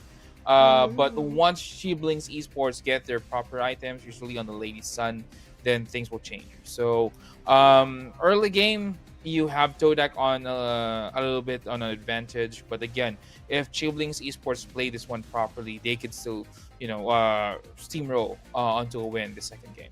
Yeah, that makes me curious on how they're gonna do that, because definitely it's not gonna be an easy task, because there is an early secure for the side of Todak in the form of the Ogran, and at the same time they have the late game secure. Not to mention three of the heroes are actually very late game. Ganenmo, Long, as well as Motsu. And we wonder how Motsu is gonna build himself out. He can actually build himself out with a balance of survivability and magic damage as well. So and that's gonna definitely gonna hurt a lot to That's right. whoever will frontline on the side of Chiblings, most especially the Lienpo. But of course, still not discounting. I mean, I love Liobang, especially if he build out a balance of like damage and like magic damage and the survivability too. Like, so it's just like how we saw it a while ago, right, from the previous series. That's Where correct. okay, they are so hard to kill. We wondered if that's something we can also see on the hands of Chibu Esports. Exactly. And we will now be resuming into our game, guys. Let me just remind you this is a best of 5 series between these two, Chiblings Esports and Todak. Who will win this game two? Will Todak, run ahead with that win, or will, Chiblings tie this game? Yes, we'll have to find out. For the meantime, look at what this. Okay, this is what we're trying to look for. The Ogren rotating together with Ganenmo as well as Motsu. They're not all together, but we can see that they definitely have a plan to go for an engage. Apparently, they weren't able to steal it. I think they're a second too late. It's, I think, primarily because Ogren still visited the mid and helped out Ganenmo to clear the mid. They weren't as fast though, but Dharma is having a good time in taking away some of the jungle camps of Luna out there. But CZS quite in a dangerous position, back up and coming from the Ganon Mo, and Crease forced to flash away. But the dash in here coming from CCS as well, but still gonna be safe from a potential death. Exactly. Almost a kill right there for the side of Todak. But again, we don't want to discredit this Lubang for his innate tankiness. So with that, he actually survived the engagement right there. But on the bottom lane, there might be some deaths right now. A pushback coming in for Long, but the tier 1 tower will be in the middle of the two heroes. Rem might be in danger as well. The burst down from Lady Sun is just too much. He needs to be careful. And we can see Lianpo attempting to actually front line, but again, the poke is just way too much between these two heroes. And talking about pokes, of course, Ganon Mo, another annoying hero with long range coupled blades that he has in his kit. And of course, it even goes even further longer as time progresses and as he levels up. But I love the bush play. I wonder if they're gonna be setting up something in here. But for the meantime, oh, caught lane coming from brought to you by CCS in here on the top. Wow. Exactly. And right now, CCS trying to invade the jungle of Chiblings right here, and on the other side as well. So we might see some engagement right here. Chiblings might actually defend this one out. They actually got the red buff for Wawa, so this is actually looking a little bit grim for Chiblings. Their jungle's being invaded, and on the other side, well, they're trying to invade the jungle, but they're group up right here. This is a clump of TDK heroes, Todak heroes, so it's actually hard to engage at this point in time. Definitely, but I love the attempt to catch up. Liu Bang decided to cut the minion waves up top too. So was his Luna. He tried to steal some of the jungle camps of TDK as well just before the buff comes out. But like yes, you're getting some jungle camps, but also the buffs themselves matter most because it can give you slow or some mana regeneration or cooldown, which is also which is actually being stolen away from Chiblings by this Todak esports. So let's see about that because at this early game time, we already can see 1k gold. Oop. For the meantime, in here we can see the attempt to go for a kill coming from the side of Chibling esports. Lots of CZs here and there coming from Lienko, but they will not get a kill. The damage output is not there yet. Exactly. This is quite different from the previous game that we had. I mean, we're only on the 4-minute mark, already on the 4-minute mark, and no kills is happening yet. But this might be a thing outside the box has been used, and Ladyson is now running for her life, and that's gonna be first blood brought to you by Easy on air. First blood by Long on the side of Todak. That's a crucial kill coming in for Todak. That's true. Think inside the box really just as useful. Even though we call it like a bootleg suppress. And they're not stopping. They steal more jungle camps. They steal more golems, buffs in here. So is the CCS. That's what he's doing. In the opposite side of the jungle camp, Luna is starving in here for resources. He doesn't know where to go because even if he goes for a visit on the jungle camp of Todak, he does see nothing in there. But yeah, in here, Chiblings can just like be a little bit patient right now, or maybe plan something out on how they can stop Todak in stealing away all the resources. And Todak right now just playing quick all around the map. They know, as what we were discussing earlier, Kesaya on the draft, they know that Chiblings Esports, given the items and the time to farm, is very, very scary. So they are trying to shut down Chiblings right here by invading their jungle, preventing them from getting farm. But picking up is going to be Luna falling down. Liu Bang, no chance of casting his ultimate onto that Luna, and the tower has been taken as well. Damage right now, and Liu Bang getting pummeled, but he will not die. And immediately, 5 minutes into the game, Todak getting the second tower on the mid lane. And 4k gold lead in favor of them. Their strategy, their rotation in the map is just so clinical. They know what to do. It's like by the book. Okay, we go here.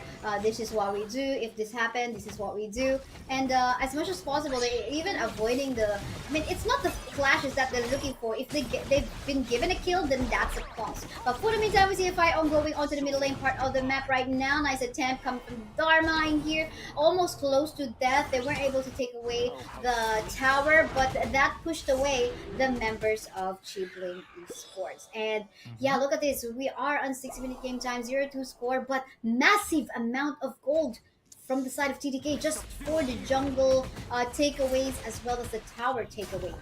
Exactly. This only shows how starved Chiblings is in terms of gold. They're getting chalked out. And that is what we call here in MOBA economical damage. When you actually try to steal a farm from the enemy, that prevents them from farming themselves. So the economical damage being given right here by Todak is just too much. And Luna will now dive in. Will he get a kill? Yes, Gun and Mo finally going down on the other side. Lianpo with that ulti, but will hit too, but no follow-up is available, and no kills yet on the side of Todak, but God and Mo will fall down.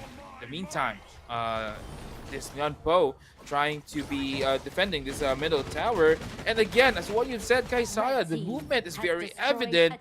They know that they're out of the numbers, and Chiblings know, or Todak knows that Chiblings is a little bit in heat in terms of finding kills, so they actually shifted their focus on killing heroes to finding towers on the map.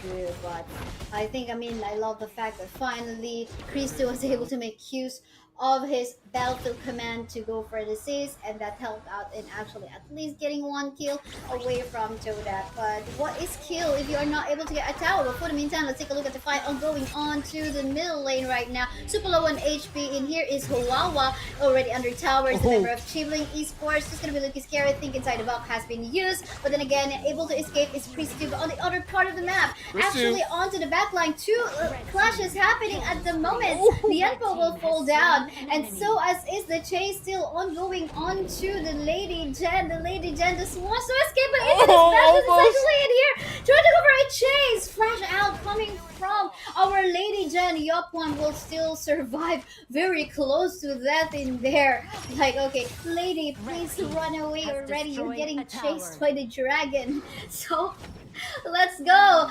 Todak Esports having the full map control now. Not even a scratch. Actually, there's a little bit of scratch in here. Oh, like finally though! Getting caught off guard. Really nice snipe coming from Todak, but then again, they have to calm down a little bit and just make use of the poke coming from Ganon Mo to take advantage of that. Juke in and out from CCS as well. The damage coming from the Ganon Mo and to make it a double kill. Not even done with a couple blades, and this is why Ganon Mo got that priority pick from the side of Todak. Really nice mechanics upgrade that he got from the recent patch. Exactly, and Gun and Mo, I would say Gun and Mo is some his skills is some sort of a skill shot. I mean, you could just simply throw it, but it's a different matter of hitting it. You know, that's a different conversation. Yeah.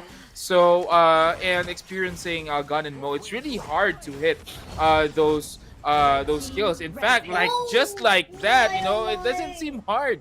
Here for Stay, using Gun and Mo, just throwing the skills out there, and also they're gonna get the Tyrant. Good thing for Todak right here, they are focused on the objectives. If they cannot get the kill, then they will go for objectives, and this is how you should play, guys. This is how you are winning games, and this might be the ticket for them to win the second game of the series. Gun and Mo again, sniping someone from afar, and this might be another kill. Rampage coming in, thing inside the box. There goes your ultimate, but Matsu will fall down as well. This might be the end for game 2 here of Chiblings Esports. No minions for a while, but they have plenty of time to wait for those minions. They are just surrounding this crystal, and you know, they're just saying that you're gonna go down in a bit, and Todak finally getting the crystal down and getting the second win for our series. Div is definitely faster than the game 1 that we saw a while ago. The layering of skills that I loved from a while ago was the Cannon Blast of Motsu, then followed up by the long coupled blades by Ganon Mo. So like with that said, like, you know, it's so hard for Lianpo to even like front line for his teammates, you know what I mean? Like even for Luna to get in, there were moments when okay, they're trying to catch up the back line, but that will leave out the squishy heroes, the Cannon Blast heroes like that of the Lady Jen and Lady Soon in the back line, just being open for pickoff from Matsu as well as Ganon Mo. But then again, yeah, that lineup was just like so powerful. I think this is a learning experience for us, and the learning for us too to, you know, I mean, this is what I love. Like we're learning at the same time while we're casting, right? Like, okay, Matsu, Ganon Mo. I didn't think of that. Like the Cannon Blast and followed it up by the long couple blades. That's super impressive. But let's take a look at the MVP from that match. Who is it gonna be? Well, not surprising. It's gonna be Gun and Mo. 515, 82k damage and 7k gold. Like the snipes, just, you know, it's just as what I've said. I've been using Gun and Mo as well in the ranked games, but I personally could say that it's not easy to hit those pikes. You know, it's really not easy.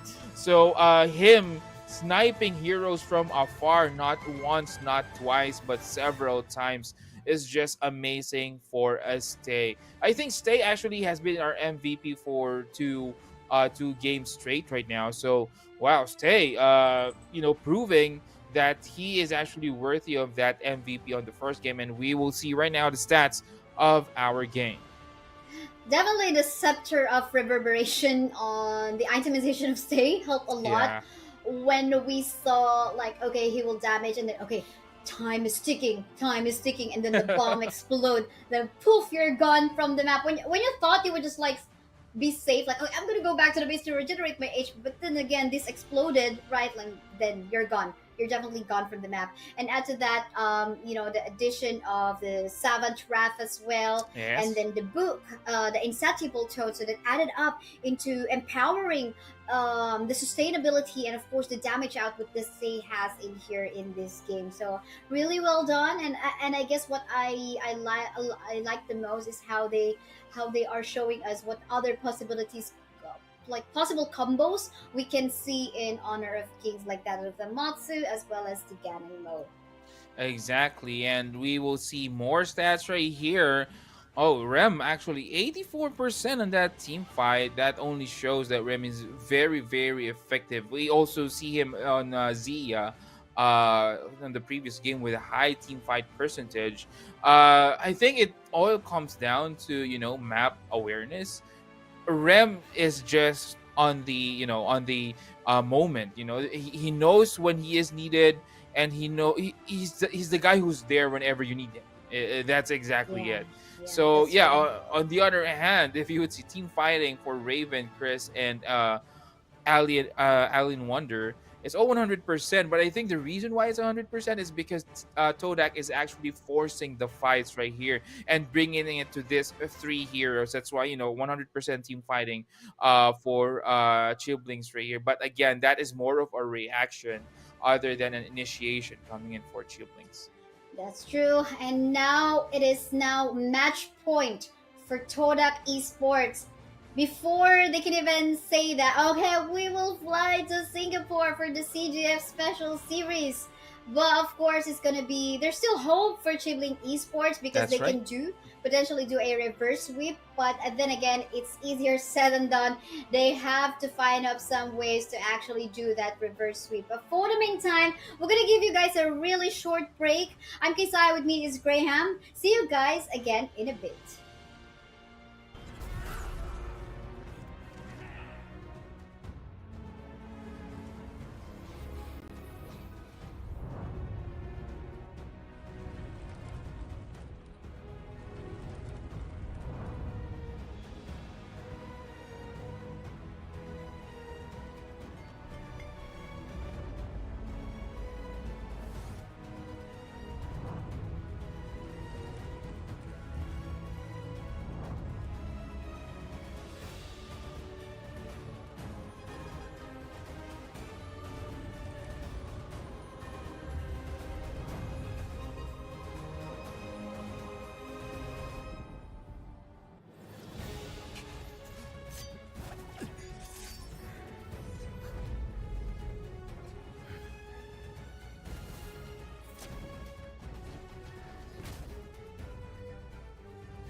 the blinding light.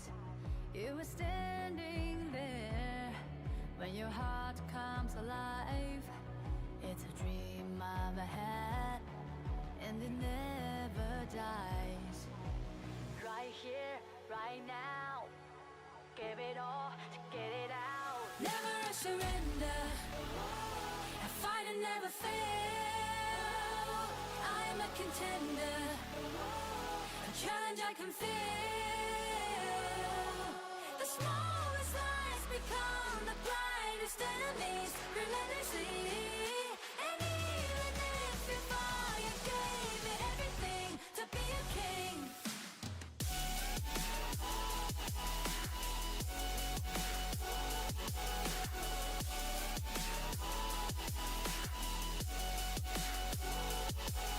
You carved your way with a sharp attack. You watched it all burn, and you never looked back. There will come a day when your fears will rise. You protect your crown, so it never dies. Never a surrender, a fight and never fail. I'm a contender, a challenge I can feel. The smallest lies become the brightest enemies, relentlessly. And even if you fall, you gave it everything to be a king.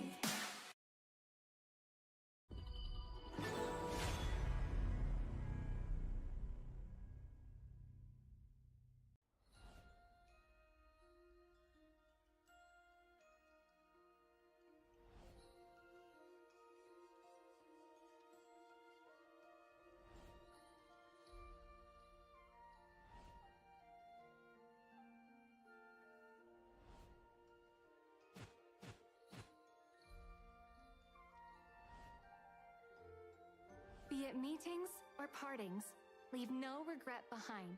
I am the observer of earthly affairs.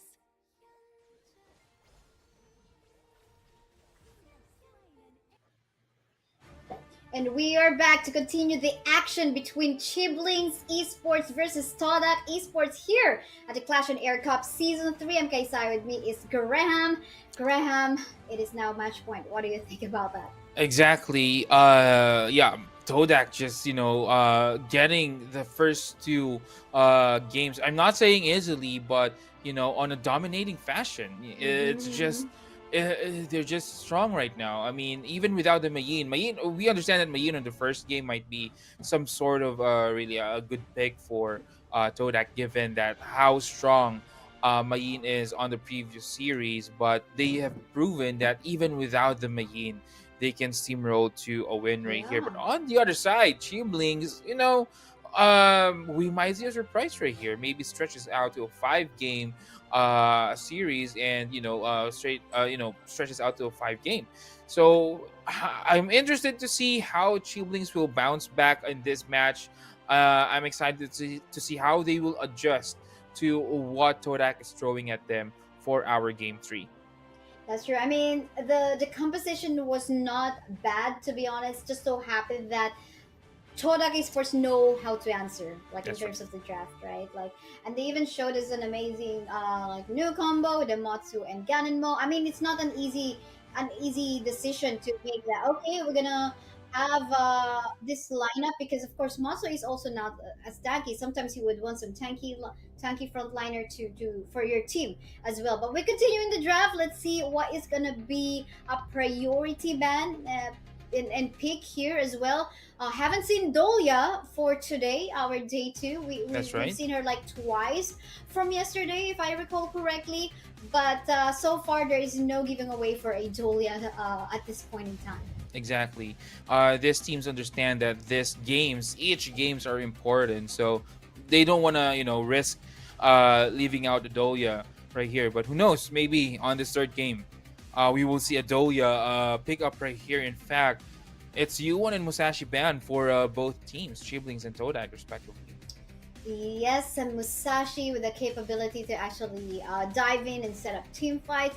Ali as well. I mean, late game hero, like sometimes you don't even have to wait for the late game. Just give Mm-hmm. her the farm and that's it. Q1 though, I mean late game too, but of course the survivability, the heals she can give for herself and the teammates too, and the damage output as well is just way too much to handle. So it's understandable decision to. It's pretty understandable as to why these teams are deciding to ban these heroes out. Exactly. So there's one more ban left, and Oh, immediately I was actually thinking that they will let this go. Chillblinks Esports opting for a my ban and then picking up Doya on the side of Todak. and we were talking about Dolia, right? Yeah. Like we haven't seen the Dolia, and this is a nice bait coming from Todak Esports to actually okay ban out the Ollie, ban out the Musashi, and then maybe we have the chance, and there goes the combo we're gonna be seeing right now, the Shangguan Dolia combo that you usually do not want to see as well. So that's Exactly. gonna look scary. Makes me wonder, Graham. It seems like you play mid, so do you also play Shangguan? Well, yeah, I actually play Shangguang. I have a high mastery on Shangguang as well. Wow. So, yeah, it's quite interesting to see. I've actually played with the Doya once in a ranked game. Um, it's just, it just feels like you're flying all around the clash permanently Mhm. if you have that Doya with you. So, that's also very, very, because the threat of a Shangguang, or the weakness of Shangguang, is once you actually throw out your ultimate right there, is where you will land. Because basically, if you land on a bad spot, then you'll immediately be targeted. That's the thing. But with Doya, you could make sure that if it's one or two heroes right there with the Doya, you could make sure that those one or two heroes will get down, given that you have the right item. So this gives a little bit of a leeway for Shangguang to just recklessly go in, because you have me. I mean, Doya is saying, yeah, you have me. You just go in. I'll refresh your ultimate, and then you could ultimate again. You could actually ultimate back out if you wanted to, if you think Mhm. that it's not safe. And Yeah. that's interesting to see right here for Todak. But Lady Sun, on the other hand, and on the Chiblings esports as well, Diadia, Mayin, and a long pick for them. Yeah, that's true. Just going back a little bit on the Shangguan Joe, they have already secured for Todak in here the early game with the Shangguan as well. And I think they could be as aggressive as they want That's to right. pick off and maybe stop, the Yadia from stealing away some gold from them, and just maybe just like pummel him and like stop him from, leveling up as well. But at the same time, I still love the peaks of Chibling Esports. They have in here the Mayin, which we've seen also like hammering, like getting a lot of wins from the previous games. Well, they're not on the hands of Chibling Esports, but I'm so excited to see how they're gonna pull this one off. But along with the damage too, and the Yadia, it's just that maybe like if you have a Yadia, personally for me, I would want a hero that is more mobile, like that of the Ollie, like that of Mm-hmm. the Lady Soon. But then again, nothing like that because it's currently on the hands on Todak Esports. I mean, the Ollie was banned as well. But anyway, I mean, Long can actually like go for the infinite vastness, but and then again, that's not something that Yadia can actually like go on to. So we'll just see how they're gonna try to pull this one off. Exactly. Also, I just wanted to go back to the point of Shangguang. Shangguang actually is mainly used mostly on the epic levels.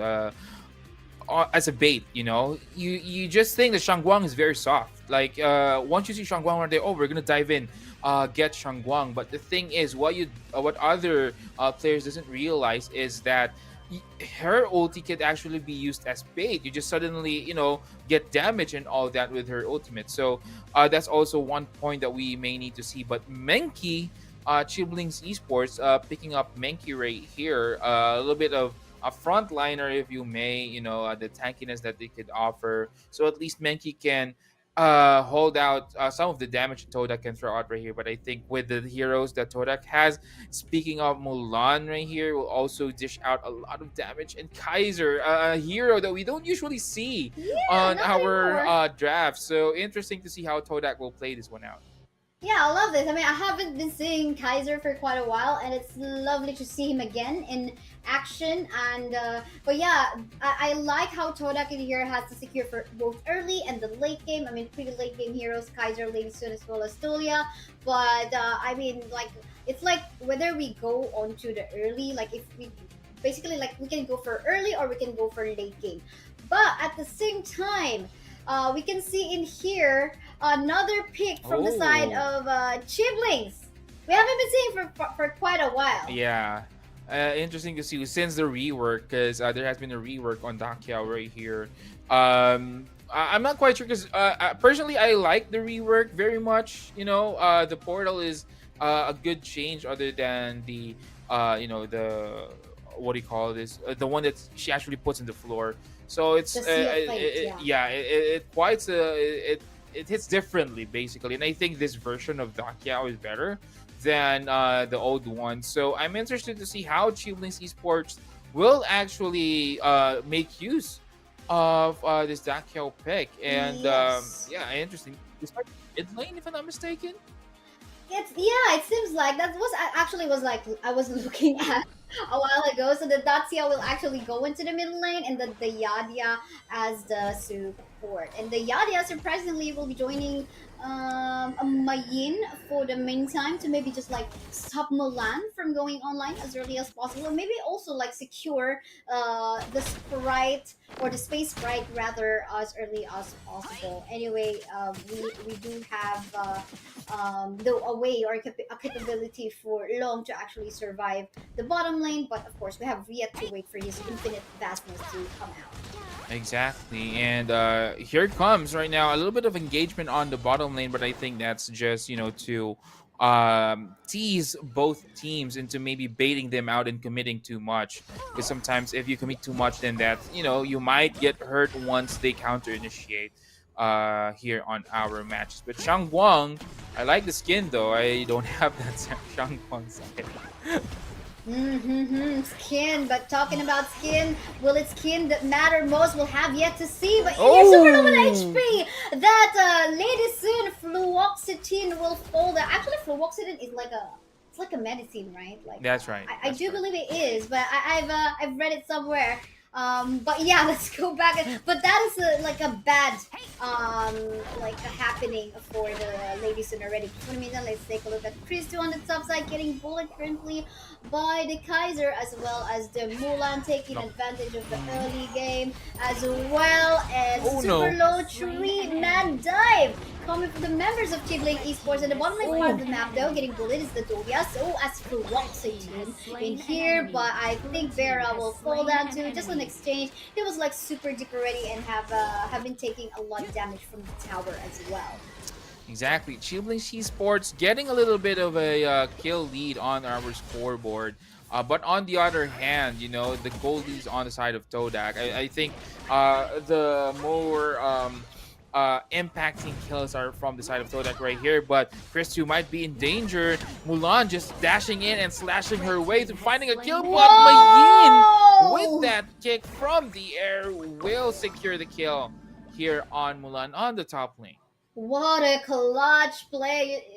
That's the moment where you do not know like who's really gonna win. But yeah, fortunately there was no one else from the side of Todak Esports actually like waiting for him to actually get the revenge play. But for the meantime, Todak is looking good in terms of momentum at the moment, at least from the top. But however, the bottom lane part of the map is getting bullied by the members of Chibling Esports over and over again. They're not letting Fluoxetine to actually get the gold, the farm that he wants to go online. Exactly, and right now, Chibling Esports, a paced game that they were using a while ago is actually shifting up the gear right here and going to fast pace. In fact, they're pressuring this bottom lane right now, but Yadia not in a favorable position for her. This might be a kill. The Yadia, there goes her ultimate. But no, the damage is not enough and no kills will happen there on that engagement. Waiting for the blue buff right now is our Kaiser Huawa in here, but Eye of the Whirlpool has been used by the Daciao already, calling on the rest of the members of Chibling Esports, now the members of Todak Esports, going down one by one. Fluoxetine Huawa deleted off the map.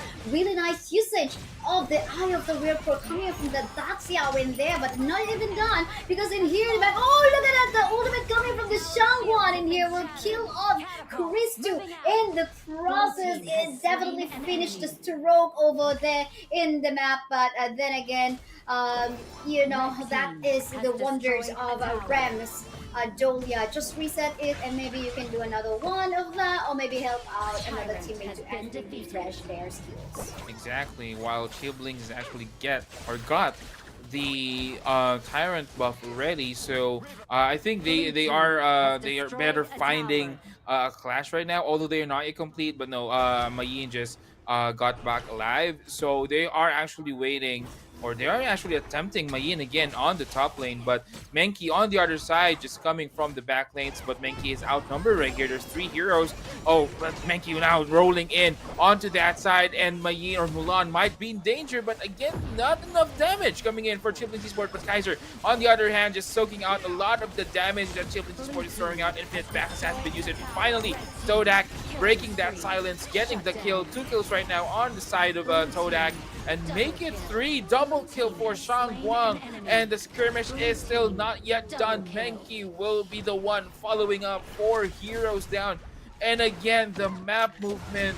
This is what is good at Todak. I mean, once they win a clash, they won't go back. They will take any advantage that they can after winning a clash. That's so true. My oh my. I mean, it was like pretty balanced from around early game time. You know, the Chibling Esports team, they have been dominating the bottom lane part of the map, but the moment they got the middle lane tower of Chiblings, it just steamrolled. Like, okay, we go in the mid, we go on the top, we take away all the jungle camps, and at the same time empowering the late game potential of Wawa as well as like Lady Soon, and they stay even on the Shangwan too, steamrolling wherever in the map, just like what they're doing right now. Seems like they're planning something else. Exactly, and again, this is very quick and swift movements coming in for Todak. And I mean, they know what they would need to do, as what you have said on the previous game. They know what they need to do. They are one in what they will do, so that is what's important. But on the other side, it's going to be Menki getting that tower on the bottom lane. This might be a tower race here. 2 lanes are in favor of Todak, but can they defend this one? And Shangguang just diving in, Mulan getting that kill, and now 2 kills, 2 heroes down for the side of Chiblings Esports. Menki will now dive in, and will the damage be enough? Yes, it will. The cleanup drive is successful for Todak. Crystal is now exposed. Will 2 heroes be enough to defend this Crystal? No, double kill for Long though, but it's only Long left here. This might be the championship for Todak, and yes, it is. Possibly Crystal is now falling down, and the Crystal finally will break in just that chains of unfortunate events for Chibling just that quick. Todak getting the 3-0 series here in our last series, Kersaya. Congratulations, Todak Esports. You are now officially seeded to the quarterfinals of CGF Special Series Campus Game Fest in Singapore, happening on October 26th to 27th. All expense paid. No, not all expense paid. No, don't quote me on that. Travel and accommodation expenses paid. So let's delete that from whatever highlights. So congratulations, Todak. I mean, nice try though. Still, coming from the side of Chibling Esports, still a nice try. And then again, lovely. I mean, Kaiser going out again from the cave and being seen in the battlefield. That was like so lovely to see. It's been a while, and of course, I think Todak Esports really do great in drafting them and playing the That's mind correct. games up against Chiblings, because I mean they were able to open a lot of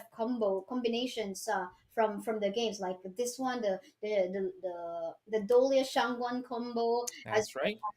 Matsu and Ganenmo combo. So that's pretty amazing to see, and yeah, just congratulations. I'm happy for them. Exactly. I mean, Todak, this is a very well-deserved win for them for this year's very well-deserved win for the championship. And as what you said, Kaisaya, they will be the one flying to Singapore to go on that big tournament. They qualified for the tournament right here, and Well, Chiblings, they will not go down, crying. They will still have a cash prize. They will still be getting prizes right here. And interesting to see, as we will be discussing the games later on. But right now, let's go see who is the MVP. 3 games in a row, Isaiah. It's going to be Stay. Stay, stay, stay. You're staying in your lane as the MVP. You're doing a great job as the mid laner of Todak Esports. The KDA score of 308. I mean, not a lot of kills, but definitely like with a finishing stroke, dealing massive amounts of damage, and maybe Hmm. even like doing that twice in a row, like per clash. That's too much, and I think again that's why the Dolia is also like getting banned thanks to the Dolia. So not a lot of damage, like 50k, but because that's only because the game is way too short. All right, but overall, it's still a massive amount of damage if we're counting it to like the number of minutes that we had. Exactly. Again, just to piggyback on that one, 48k damage. Now we will see the stats right here.